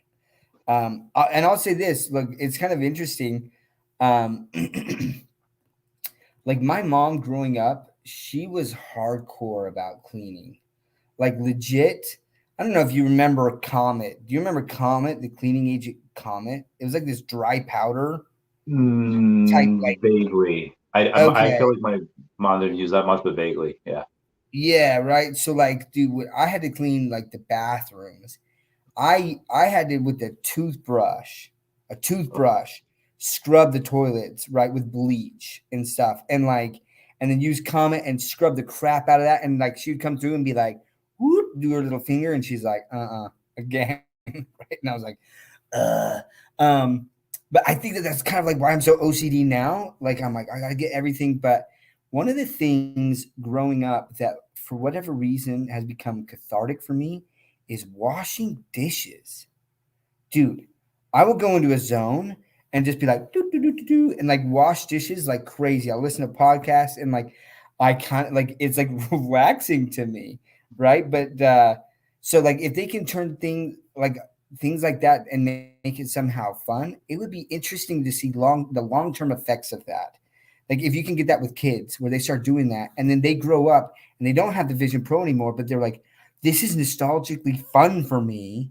Like, and Yeah. I enjoy doing these tasks now. That would be crazy. There we go. Kelly remembers. Thank you, Kelly. It kind of started to feel old when Randy's like, my mom used comment, and I'm like, oh. Yeah, I maybe I blocked it out. I don't know. I feel like a lot of Spanish moms they'll have their kids like, oh, it's on Saturday, limpiando. You clean on Saturdays. It's like, oh, but so it's weird how two different people can have two different, there's similar experiences where their mom makes them clean, and you think now that's part of the reason why you're a little OCD on it. And where me, I hate cleaning. I hate, like, for me that's just a huge waste of time. I understand the benefits, keep bugs away, keep everything nice. You don't want to get dust, anywhere, can be an irritant. But I will work multiple more hours at a job or do anything so I can get more money so I can pay someone else to clean, because that's how much I just hate doing it. That being said, at my first job, washing dishes, yeah, really, really, um, I get in that Zen mode too. But yeah, I could picture you having like put your VR goggles on like your kid when he's like 8, like, hey, mow the lawn, and just make it a game out of it. And then suddenly, a few years later, when they're like 13, they start mowing, or even younger, they start mowing lawns for people around town. They just have their goggles on, and suddenly, hey, Jesus's landscaping is charging you, $100 for your lawn, and to trim the edges, where your kid is just charging like $30. Suddenly, okay, I'll do that once a week. And um I would super, I feel like there's always ways to make money. And I think a lot of this younger generation, I'm gonna sound really boomer here, because every generation says the generation after it is like lazy and whatever. And maybe they are, maybe they're not, but I just feel like the kind of the younger generation just, either they don't have near the work ethic that I had, or I'm just really sick, and will I have no problem working 60 or 80 hours a week. And I know most people aren't like that, but I do know most people my age that do work a solid 40 plus. And a lot of the younger generation really does not want to do that? Do they want to do everything work from home? Which if you can do that, it's fine. Or if they have, I need a mental health day, and maybe I'm privileged. I don't really have a lot of those issues where I need that. But what's your thoughts on that? Gen Z versus Gen Y versus Gen X and work ethic? Oh, there are definitely differences in generations and their learning styles, their communication styles. In fact, it's funny, when I first started at my current job, I actually did a presentation on generational style, like different generations in the workplace, right? And the differences there, and made some comments, and like, so I'll give you a perfect example, right? Like, I started out, and like I had some questions on some things with finance, and like um basically they were like, no one taught me, I'm not going to teach you, tough it, like stick it out, like learn it yourself, like even though they were assigned to be like my mentor, right? And I was That's like, interesting. okay, all right, like, but that's kind of how they were, where they were just like, yo, like this is how we were raised, like I had to figure this out. Why are you going to get the easy road? Learn it yourself, right? Whereas in like my style is like, I want you to go research it first, and then if you still have questions or you haven't found the answer, or if it's taking way too long for you to find the answer, come to me and we'll talk about it, right? Like, and let's get you to put in some effort, so you're not just like getting handed the information, so that it's more valuable to you, when you've tried to do the work and still couldn't find it. But then, yeah, like this generation, it's very interesting. Like showing up to work, and I'm like, like, what are you wearing right now? Because I feel Yeah. like that's not appropriate for the workplace where we're at. That's kind of that's different, right? And yeah, so my thing is, I think that each generation, first of all, like how they are raised definitely impacts the way that they then see the world. But on top of that, they also have different values. They place value on different things, right? Yeah. I think that the older generations, like my grandma, right? Like just having a roof over your head and food, having food was a big deal because she lived through the depression, right? And like Yeah. one of the ways my grandma would show me love is she'd be like, come over and eat. You haven't eaten enough. Eat more. And I'm like, yo, I Yeah. can't eat anymore. And she's like, you don't like my cooking? Like, I just eat 3 servings. I like your cooking. I can't eat anymore. Um, and so like, but then each generation like has had to face different things, and that really impacts the way that they see the world and what they place value on. And so like, it's not that it's necessarily bad that the younger generation is like, I value like my time. Time is something that they heavily value, and so they're like, I don't mind working my 40 hours, but why should I give you a dime more? Especially when, see, in the past, man, you could work for a company for 40 years. You only work for one company. You had a Yeah. pension, like. But what's kind of morphed over time right now is it's like these corporations, they're like, oh, hey, we're laying you off tomorrow. And yet when you quit, they're like, no, you got to give 2 weeks.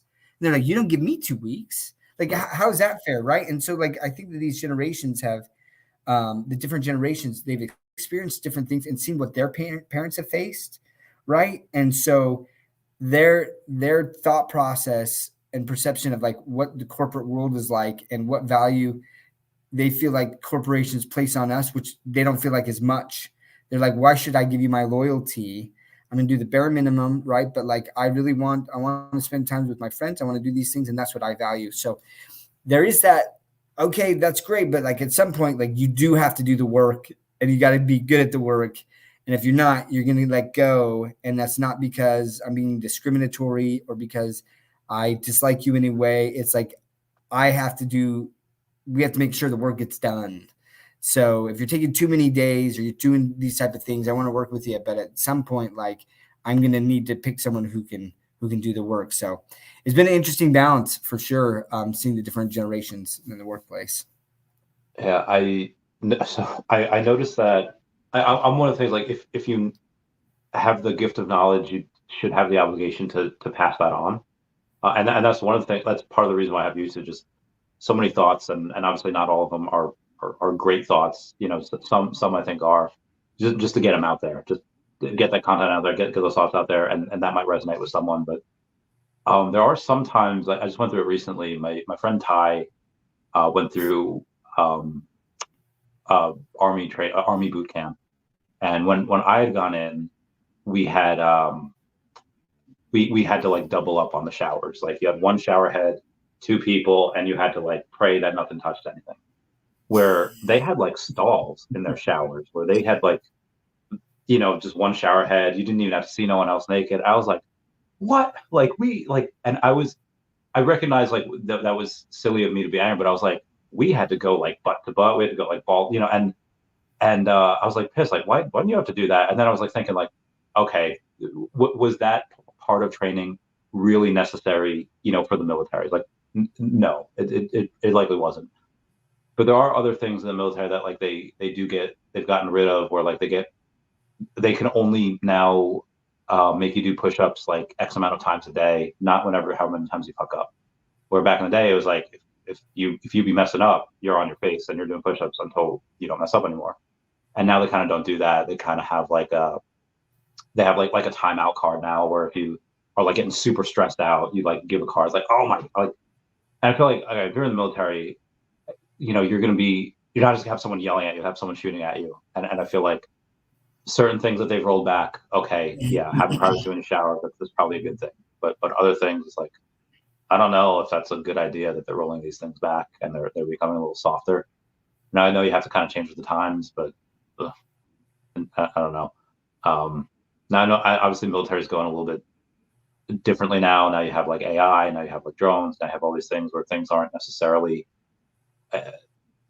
warfare is changing a little bit, but on the opposite end, like I still feel like at the end of the day, you do need those like people kicking indoors, and you do need like actual boots on the ground in certain places. What do you think of the outcome of the Russia-Ukraine war? How do you see that ending? I don't know, man. I haven't followed that for a while. I pulled back a while ago on things where like I didn't matter how I thought or like what I necessarily did, like it wouldn't really affect change, So like with the Russia stuff, I'm just like, man, I hope that things get resolved, man. Yeah. War's not good for anyone except for corporations. And I mean, it's just really not. Sometimes it's unavoidable. Unfortunately, there are people in the world that they are there to take, and it's almost always way more nuanced than just that too, right? There's a lot of history and things of cultures, clashes, all those things. So I don't know how it's gonna pan out, man. So I'd love to hear your thoughts on it, but for me, like I don't feel like I've got enough information on what's been happening to where I could even provide any sort of helpful, or thoughtful insight into it. So for people, just give a brief history. Back in 2014, you kind of have this civil war. So this goes back. I mean, this goes back a lot longer than that. But in recent history, in 2014, you had a bunch of Eastern Ukraine, Donetsk, Lugansk, kind of just and Crimea kind of like break off and then say like, hey, Russia annexed Crimea. Cool. We don't necessarily want to go with Russia, but we also don't want to really be part of Ukraine, because at the time Ukraine had democratically elected vote, and they had said, hey, we're going to not join the European Union, and we're just going to stay out of it, and we'll be our own thing. And then some outside government agency, I don't know which one, had initiated a coup, the same thing that what America did to Iran in 1953. They took out the president, and they put in a pro-European Union president. So that's when this kind of whole civil war came off, and Russia is like, oh, if Ukraine and Kiev is being all mean to you guys and they're bombing you and their stuff, we'll send you supplies, we'll send you whatever. And then Eastern Ukraine's like, well, we don't really have food. They're performing a blockade, all of us on the west of us.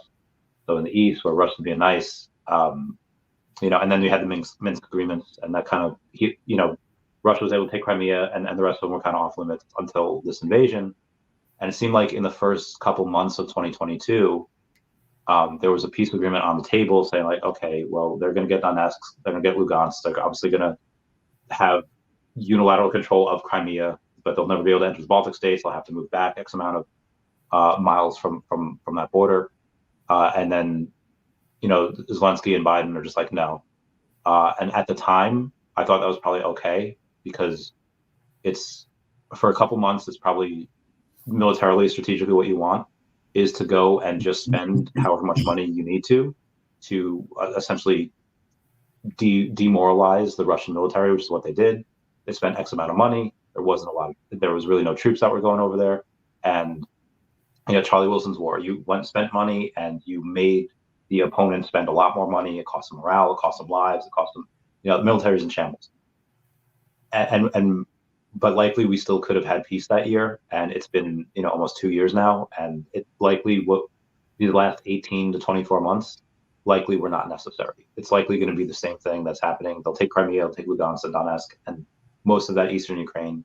And that's it. And it's not going to, it's kind of okay that Russia's not going to invade anywhere else because again, the military is not good, but I don't want to, I want to say this. I hope it happens, whatever happens is the best for humanity. But I do think that between Biden having the Fed cutting rates, and if Biden goes and says like, hey, we're going to go and we're going to sign a peace treaty before the election, so it makes it look like I defeated Putin or whatever. It's like, oh, well, you defeated Putin at the in the war, and we're, because that's what it'll sound like. And it's like, and we're going to defeat Trump at the polls, and that's going to be like the rallying cry. But I would like peace to happen sooner, so it lets people stop dying. But also, I feel like, again, you could be like, Chavez, I'm not talking about this. I do feel like a presidency, the Middle East, I think, was just better under Trump. There was just a lot of these wars were not happening under Trump. I just feel like Trump, for all of the mean things he says and all of the not good things he tweets and stuff that he has super, rhetoric about, the world in general was a lot less chaotic, in my opinion, under him. So even though I hope that peace happens soon, if it doesn't, that's better for Trump. I think in the long run, that might be better for the world. I know this opened up a giant can of worms, and you can choose to address or not address whatever you want. But yeah. I think that Trump is a very polarizing figure, right? I don't think that there's a single person that I've ever met that's like, I don't know, okay, Trump, I don't know. No, it's like, I love Trump, I hate Trump, right? All I can say when I look at the facts as I understand them, when I look at 4 years ago, how I felt economically, we're in a much worse situation now than I was 4 years ago, like substantially worse, right? And part of it, like COVID, like there's a lot of things that tie into that for sure. But I in general do not think that our elected officials, there's no accountability for the amount of money and things that they spend, just in general. But yeah, there were no wars when Trump was president. I liked that. I felt like Trump was very pro USA. In fact, the CEO of Ford was going to move some factories out of Detroit. And Trump basically said, you move those factories out of the United States, the minute your cars hit the border, there's going to be a 35% tariff on them. So you can either keep them here and keep jobs in America, or, you can have them out there, but you're not going to save any money. Yeah. So he kept the jobs there, right?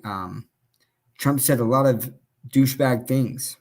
He said a lot of terrible things. And I'm like, what are you doing, man? Like, you're the president of the United States. That is a serious mantle that you need to take seriously, So anyways, I would say, for me, I vote on policies. Policies matter to me. Mean tweets don't matter as much to me. I matter what really happens and like where I live and like the quality of my life while I live there. And I do not think my life has been great under this presidency. So like that's all I can say, right? I don't know what the future holds, and there's no guarantee if Trump gets elected that he's going to be like that things are going to get better. Like I don't know, man. He's quite old. He could die first day of office. Like both these politicians are very old. Yeah, they're fairly old, and like I just think that the whole system like needs really what we need, honestly, term limits. And I hear all these arguments about like, well, I mean, but the longer we're in here, like the more experience we get and the better we are at our jobs. And I'm like, yeah, and that's when you start voting yourselves to be able to do insider trading. You follow all these politicians and how they're constantly beating out the market, like year after year, all this shady garbage, right? And all these things, how they're gerrymandering lines and stuff. Like, I mean, it gets crazy, like, and that's where a lot of the corruption happens. And I'm just like, look, there's corruption on both sides of the aisle. Like, I'm like, so there just needs to be some laws that need to be passed that really, really limit the amount of time so that the people who get elected, they are elected not because of the money they're going to make, because they're not going to make a lot, but because they truly want to affect change and help the American people. If you can establish laws like that, and I think the term limits is one of those things, right? And then the amount of money that you can spend on, from donations on campaigning, like that's got to drop significantly so that you're not in the pockets of these corporations. Like there's so many things there where you really are out there and all you're doing is representing the interests of the people who elected you. That's how this was set up, man. And the way it's gone and the laws, how they've been able to slowly change the laws to their benefits and benefit to keep them in power as really has a destabilizing influence like on our country, man. And you look at every single country that's rose to power has eventually fallen. And it's because of corruption. Corruption just starts to happen. And that's what I'm seeing here. So, man, it's crazy. We getting into all of this stuff. I look at my kids and I'm just like, what world are we leaving our kids, man? We need to knock it off with the wars. But how do we do that when the incentives are for these companies, like, who are in the politicians are in their pockets? They want war because they make more money from it, and at the expense of the people that they'd never see. Right. I don't know. Sorry. That's a whole little side story there, man. But like it's a lot. And that's why I used to be really into politics and I love debating. I love learning. I am not of the opinion that I know everything. And what I do try to do is seek the truth of anything, right? Which is I even imply it into Veve. And it's funny because, people will bring up all of these things and I'm like, okay, I'm trying to take all of the emotion out of it. And what am I seeing? What am I seeing the Veve team do compared to like what people feel like is happening, and I give Wes a hard time, right? I feel like Wes is a perfect example of, he's just like, yeah, well, 3 years ago they promised these things and like it hasn't happened. I'm like, that's true. No. What's happened the last 6 months, right? They released an article about MCP points once you put your OMI in the Veve app, and then within 3 weeks we started getting MCP points, right? And again, it doesn't mean that they're perfect on everything, but we're starting to see where they're making announcements and then they're following through on these announcements, And I'm like, so you got to look at recently. Don't let the emotions of the trauma, right, that people rightfully have from some of the statements that were had and like what hasn't happened yet, and looking at that. And so going back to like the argument on Twitter or like our politics and stuff, people talk past each other, man. They're not there to learn. They're there to state their point and to force you to believe it. And if you don't believe it, you're an idiot, you're an imbecile. And it's just like, I think we got to take a step back and look at like, there's not a single person out there who's truly their beliefs. They believe that way because they think they're a bad person. Everyone thinks that they're a good person, right? And like they have this point of view. And so I just realized early on that, well, not early on, it took me a long time to realize, I'm like, and this happens in general, even with fudders on Veve, like there are some people who are open to having a discussion. That's where I want to spend my energy, right? Regardless of whether it's Veve, politics, anything, right? Because then you can learn from one another. But anything past that, like I've ultimately muted the people that are they're just there and all they do is troll post. Even if it's like there's a positive thing on Veve, that's the first thing that they're doing is reacting to that with some meme or something. And it's just like what value are you adding here? If you're frustrated with Veve, make point and let's talk about it. And if not, like I'm not going to waste my energy on that because you're not helping anyone. In fact, you're just distressing other people. Maybe that's their goal. But yeah. Anyways, I do feel bad though, because it's like, well, maybe not so much for them. Maybe it's more feel bad for myself because there's a line, and I don't even know if I should say this. There's a lot of the fudders and a lot of the people that are on spaces all day. They tend to have a couple things in common. You know, I don't know what they did or what they do that they're able to just be online all day and on spaces all day, whether they're just on government subsidies but they do have a couple things in common. They're generally not successful. Some of them are. Like you have some people that are like kind of retired already. You have some people that are just, you know, working part-time, not because they have to, but because, you know, they get bored sitting at home. But for the most part, and it's unfortunate because like I feel like those are the people that need help the most.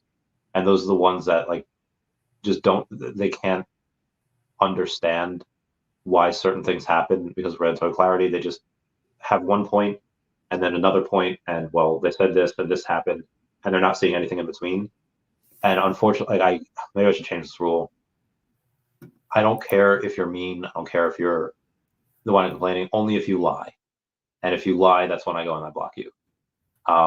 And it just seems like a lot of these ones are the people that they don't have a lot of money and they're not successful. Like those are the ones that need the help the most, and that's just unfortunately the ones that I block.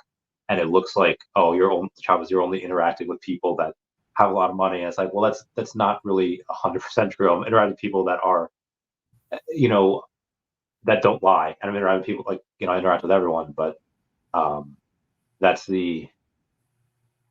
I don't know. That's just kind of what I've seen. I'm guessing you've seen some similar things where a lot of these fudders and people that are on spaces all the time, maybe they all have a couple things in common. I think that there's a variety. I think some of the people who were FUD were truly Veve Moon boys and then got disenchanted from the significant delays, and they just felt betrayed, right, and lied to, and so now they're just out kind of for blood. So there's those people, right? Then there's the people who are just they like stirring their pot stirrers and they like the drama that it causes and they feed off that negative energy. So those are definitely the toxic people that I want no part of. You know what I mean? So I don't block many people, but like the people I do block is when they've gone and personally attacked people, right? You can have a difference of opinion and that's fine, right? You can think that like you don't agree with I'm not seeing things right, but there's a way to do that. But like the minute that you start calling the Veve fam VTards or, you know, like, and doing all these attacks, I'm just like, look, man, like what are you doing here? What's the point? Right. And like I've blocked some quote unquote moon boys too, where I'm just like, hey, that's not okay, man. You don't get to attack people.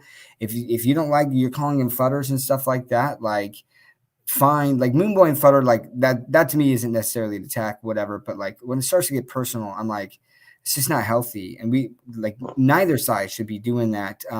So, but are there common threads amongst some people? Yeah, I would say a lot of, and I say this a lot, and I think that people do get offended by it. But I just say a lot of the things with Veve, it's a lack of investing experience. That doesn't mean like, look, like there's other projects right now that are booming. Veve is not my only project. And I tell everyone, right? Like I've told you, I preach diversification, but see, here's the difference, right? So I understand where you're coming from though, right? Everyone's like, oh, Randy, he's crazy for doing this. And I'm like, no, Randy has made a calculated like risk decision that you believe so much in the project that you're like, I know at some point in time, you believe full-heartedly that Veve is going to crush it. And so it does take a lot of mental energy and time to go research and invest in other projects. And you're like, why would I do that when I feel like Veve is is going to happen, right? So that's your stance and everything. And people are just like, the amount of attacks that you get for that and they think that you're an idiot. And I'm like, Randy is really smart. You might not agree with his decision, right? It's a high risk decision, but that doesn't mean he's an idiot. Like, he knows that it's a high risk decision and he's making that, right?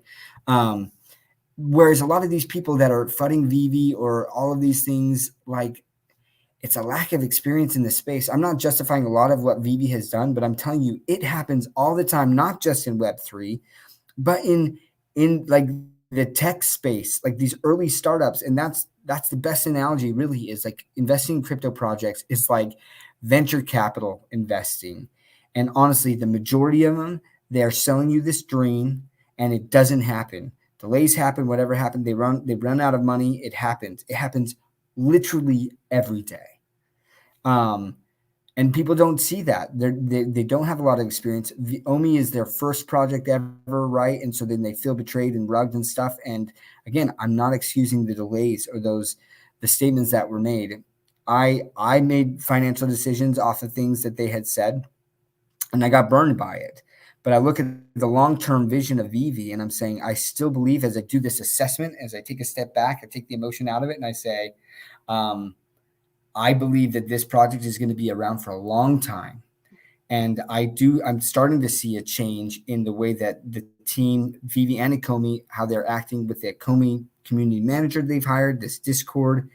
I'm starting to see this, right? And people are like, I'll believe it when I see it. And I'm like, that's fine. But you realize, like, the people who make money in this space and investing in general are the ones that pick up the trends and they're willing to take a risk before the validation occurs. Because once the validation has occurred, the price has already started to go up along the way, right? So like, I have this entry point way down here, whereas a lot of other people are going to be buying OMI at 0015, 002, 005 before they feel like, okay, it's finally really moving this spot. And that's fine, right? But like, the risk to reward again is substantially lower, or the risk is higher and the reward lower at that point in time. But so going back to the Veve fudders and the type of people that they are, a lot of them, I think, like a unifying thread is most of them don't have a lot of experience in this space. There might be some who do, but most don't. And so when I listen to people, or the people that I choose to listen to, I'm saying, okay, who's either run a successful business in real life? I look at Sanjay, right? This guy who's been uber successful. And I'm like, Sanjay, what are your thoughts on the delays and on these things, right? What are your thoughts on, who was I? Man, dude, Sleeping Comics, Sleeping. Yeah.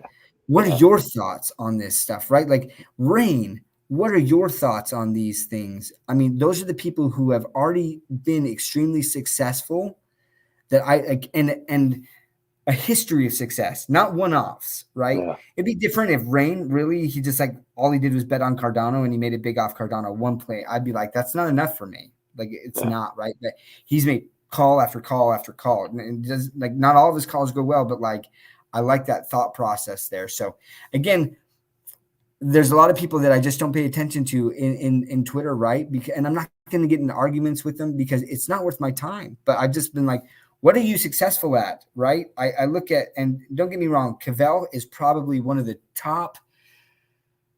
He's good at marketing. He is good at marketing. He's very good at Twitter. Yeah, he's very good at getting people to watch his stuff. He's incredible at getting attention. He is not good at financial calls. He's absolutely not, right? And so, like, if I listen to, but he said some things, I've watched some of his videos, and every once in a while he'll come out with like a banger where I was like, man, that was great. That was great advice. However, I just watched your show for an hour and a half and there was 30 seconds of like good content, and the rest I don't agree with. Right. But, so anyways, that was rambling on all of that, but, that was great. It's a clip that. Yeah, that's a long clip there, but I think it's important, man, that you at least look at the people who've been successful, and those are the people. Like, why would I listen to someone? And look, there are smart people out there who are getting into crypto for the first time. So like, I'm not discounting them, right? I am open, like I said, to learning all the time. I don't think that I'm right 100% of the time.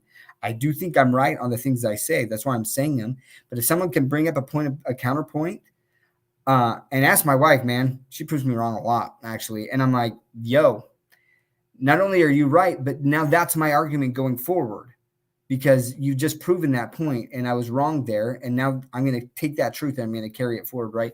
But I'm constantly trying to learn from people who've been successful in Web3, in Web2, and listening to them. And a lot of these fudders are not those people. You had mentioned before, earlier in the speech, about, hey, well, Randy chose Vivi because he, did his research on it, do whatever. It's just definitely partly true. It's not also like I didn't look into like backhows or cryptoids or recur. I did, and I just didn't really like what I saw in a lot of them. Like for recur, for example, I was kind of iffy on it until I went to VCon in 2022. And then when Gary Vaynerchuk didn't mention recur at all, and he says my main focus is on VFriends, I was like, okay, well, one of the biggest catalysts that people were talking about, oh, Gary Vaynerchuk's invested. Okay, well, he's not doing anything with it. If that was your only reason, then this is not a good thing. So I immediately told people to get out of that. They didn't really take good care of the IP. They completely like misspelled a bunch of people's names, and it's like, all right, this is like, ask anyone that knew Hey Arnold what these characters are like, how their names are spelled, they'll know, or like even how to I pronounce their remember name. your rant about Hey Arnold. I remember that. I love You that. remember that? Actually. Oh, I absolutely remember that. You went off, and I was like, and I don't know Hey Arnold very well, and so like I listened to that, right? So real quick to Herb OMB's point here. I apologize if that's what came off, is that just because someone isn't successful professionally that they don't have valid points. That is not the case. There is a lot of smart people who aren't necessarily successful professionally, but when they are telling me about investing, that's, I'm talking about investments, right? And so I will always listen to valid points. People call me a moon boy because I'm overall positive on Vivi, but they for somehow have like tuned out the points where I've criticized some of the things that Vivi's done. But just because they've made mistakes doesn't mean that it can't be a successful project, right? So, but I agree, Herb. I apologize if that's how it came across. There are a lot of incredibly intelligent people that aren't necessarily like uber successful. They don't have to be millionaires or 100,000aires. They can have a net worth of negative $20,000 and still bring up some epically intelligent points. And I listen to that, right? So hopefully I clarified my stance on that. Yeah, good times. One of the things that, Hey Arnold, let's get back to your thing about Hey Arnold. Sorry. it was just the, when I look at some of these other places, like when, Nickelodeon was at, I think, San Diego Comic-Con in 2022, and they didn't know anything about their collectibles being on Recur. I was like, okay, well, it's another bad. I don't mean to talk a whole bunch of dump on Recur, even though they're gone now. But just come out recently that Quid is not paying their people. Their licensors, they had said like, hey, we're not being paid appropriately, so we're going to ask that Quid to go and stop this. And immediately from 2 years ago, when they started talking crap about Vivi, then coincidentally 2 weeks later they lost their Marvel license. I was like, oh, okay. So that, like, anyone who was bullish on them, just because of the Marvel license, done now. And Paul Barron still ranked them higher than Vivi, which was heckin' ridiculous. I don't know what maybe it was just money that he was paid to do that with, or just because that's where his checks are written.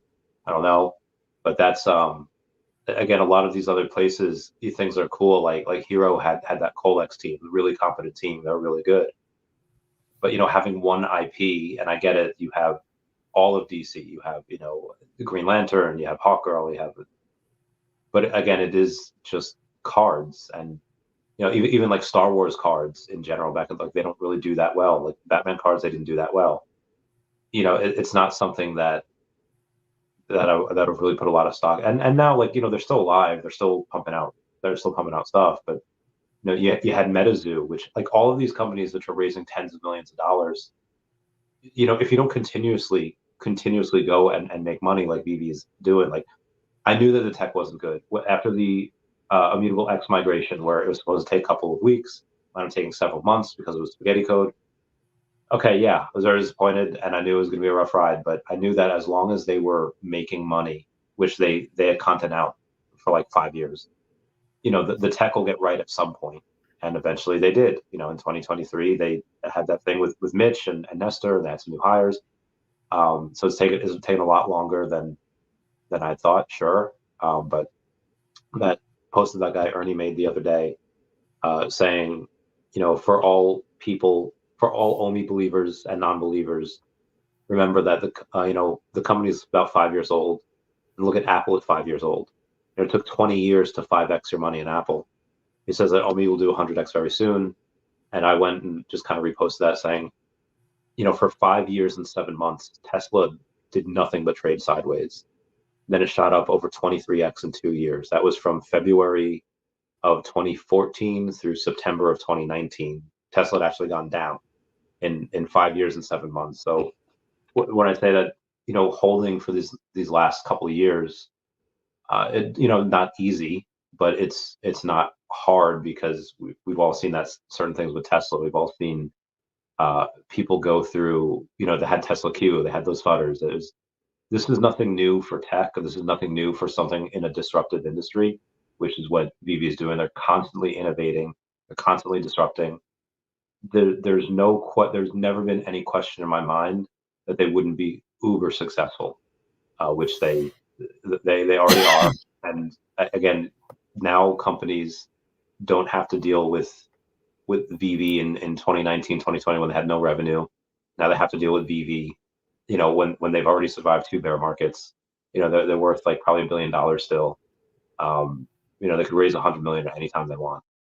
So this is something that give me another 100 grand right now in a windfall. Half of it would go into the OMI and Veve ecosystem, and the other half I'd actually use for other stuff. But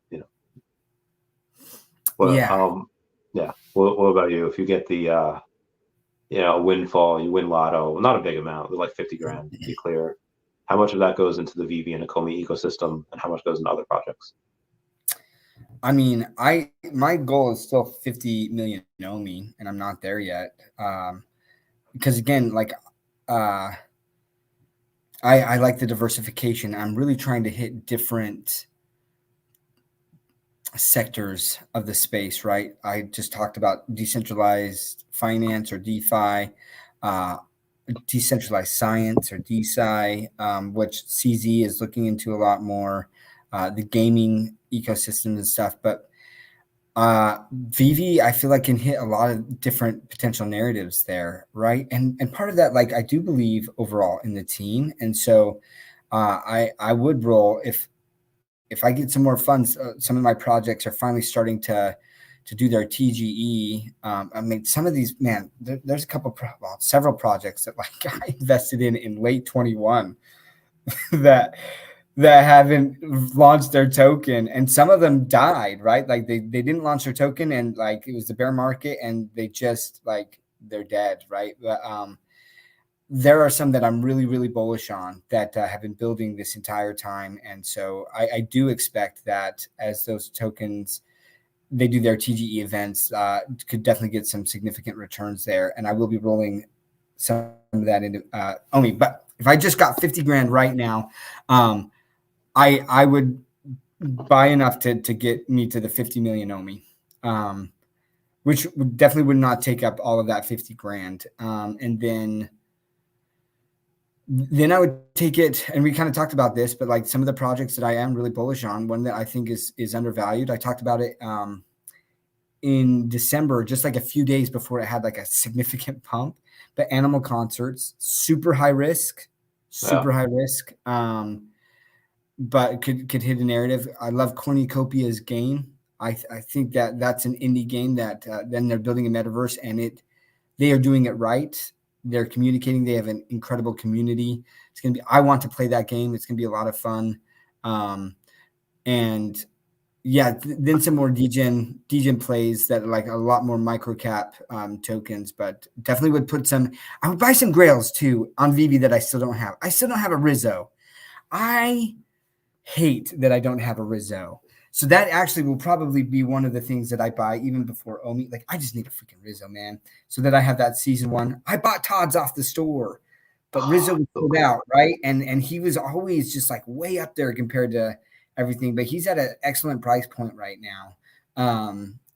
So I would definitely get a Rizzo, and then some of the secret rare comic books, the Grail comic books. So, anyways, yeah, that's what I would do with those funds for sure. I've noticed over the last month or so that there's been a lot of really big sales. You know, you had the one of seven Aston Martin sell for about 12K. You had the number 1923 partner statue, which sold for about 25K. And then you have the recent, like yesterday, is bought by one person. It was a number 48 secret rare Luke for like 2K, which is barely like double the floor. And they also bought a number 43 rare Miles Morales for about 1700, I which saw is that buy. Yeah. yeah. So that was by the same person, and I was like, yo, he went hard. You've had a couple of somebody bought. I don't know why Clever Jerk sold this because he's very very much into low mints, but somebody bought his like number 56 Todd for like $6,000 or something like that, which is, you know, I remember seeing somebody buy it. I think it was, oh God, Lewis Morgan from Gymshark. He had bought like a sub 40 Todd for like 30K, you know, last bull market. So getting this for 6K is probably a pretty good deal, especially it was the cheapest one out there. I think the next one's like 70 something $100, which is fine. But it's kind of like with those memes, like, oh, nature is healing, like Vivi's healing. You know, we've finally seen a bunch of big buys. I'm happy that it's for grails. I'm happy that it's for things that people care about. Like if it was about like Kripkins or like Tokidoki, I'd be like, you know, I think that might be a little silly to spend 10 grand on that. But you know, if you're spending thousands or tens of thousands on grails, like okay, that shows a little bit more financial maturity. That shows a little bit more just intelligence with that. Yeah, we'll get that Wolverine soon. Dude, oh man, if Wolverine is just one piece and I somehow get the drop and I get a low, dude, I think I'm gonna take like a week off work. You know, like I would celebrate massively. I just hope whatever statue they have is just like quintessential Wolverine, man. Like it's gotta be good. It's gotta be good. Or I'll probably have to take off work for a week anyways, just to calm down the emotions of how pissed I am or something like that. You know, he really is. He is for me. I just loved him, man. And I hated Cyclops so much. Like that whole Jean Grey saga. I was devastated, man, as a kid. Like, you know, I was like, freaking Cyclops, I hate you so much. Just the tragedy of Wolverine, man. Like I loved it. And it's funny. Have you ever seen the You're Fired episodes that like I don't remember exactly what it's called, but this guy there's these sketches on YouTube where like he's firing someone and Okay. it's Professor X firing Wolverine from the X-Men. Okay. Oh my gosh, I haven't dude. seen it. It is so funny. Like he's like he's like, hey Wolverine, I gotta talk to you, right? You know, and and it's the same guy, like, and he's like, what's up, bub? You know, and he's all, yeah, so they're doing a little assessing and we really don't think that you're really kind of cut out for the X-Men. He's like, but why? He's like, yeah, well, your powers like aren't that good. He's like, okay, scenario here. Let's play this out, right? He's like, our main guy that we fight controls metal, right? That's kind of like your thing. It's like the metal and the healing, but he's all. But let's say that you know, Jubilee, she's caught across this bridge. Like, what are you gonna do? You're not super fast. How are you gonna get to her? He's like, well, I'll ride my motorcycle. He's like, yeah, but see, Magneto's just gonna throw the motorcycle. So what's next? And he's just like, I'll be really mad. Like, I don't know. And he just kind of goes through this thing, right? And he's like, nah, man. He's like, look, let's compare you. Like, now let's get Storm. Storm's gonna create a hurricane, a Category 5 hurricane. Okay, that's power. He's like, Anyway, it's pretty funny, man. You got to watch it. But I was just like, that's so funny because honestly, like, I love Wolverine, but in the level of mutant powers, not very powerful. But I just love his story, right? And he will forever be the best superhero of all time for me. Yeah, You got to watch that. he's got a. I mean, you're also talking about two like Omega level mutants. Like Magneto literally has a meteor around Earth, and he has a deal with the government saying like, if you ever invade, I forget what his land was called, where he had a bunch of mutants there. If you ever invade my land, this meteor comes down to Earth, and we're all dead. And Storm again, she can literally like freeze over the world if she wanted to. Yeah. And I feel like this is not like I know like the video is supposed to be funny, and there's just me like autistically going like, well, for Wolverine, Well, you see here, Wolverine. Dude, I love you, man. I love you so much. I can't wait to see you again. I'll see you soon. Let's wrap it up here, and we'll talk off camera for a little bit. Sound good? For sure. Yeah. Sounds good, man. Cool beans. I want to say bye-bye to Dashi. Bye-bye, Dashi. Thank you for coming on. Subscribe to You guys Doctor are of the Stuff. best.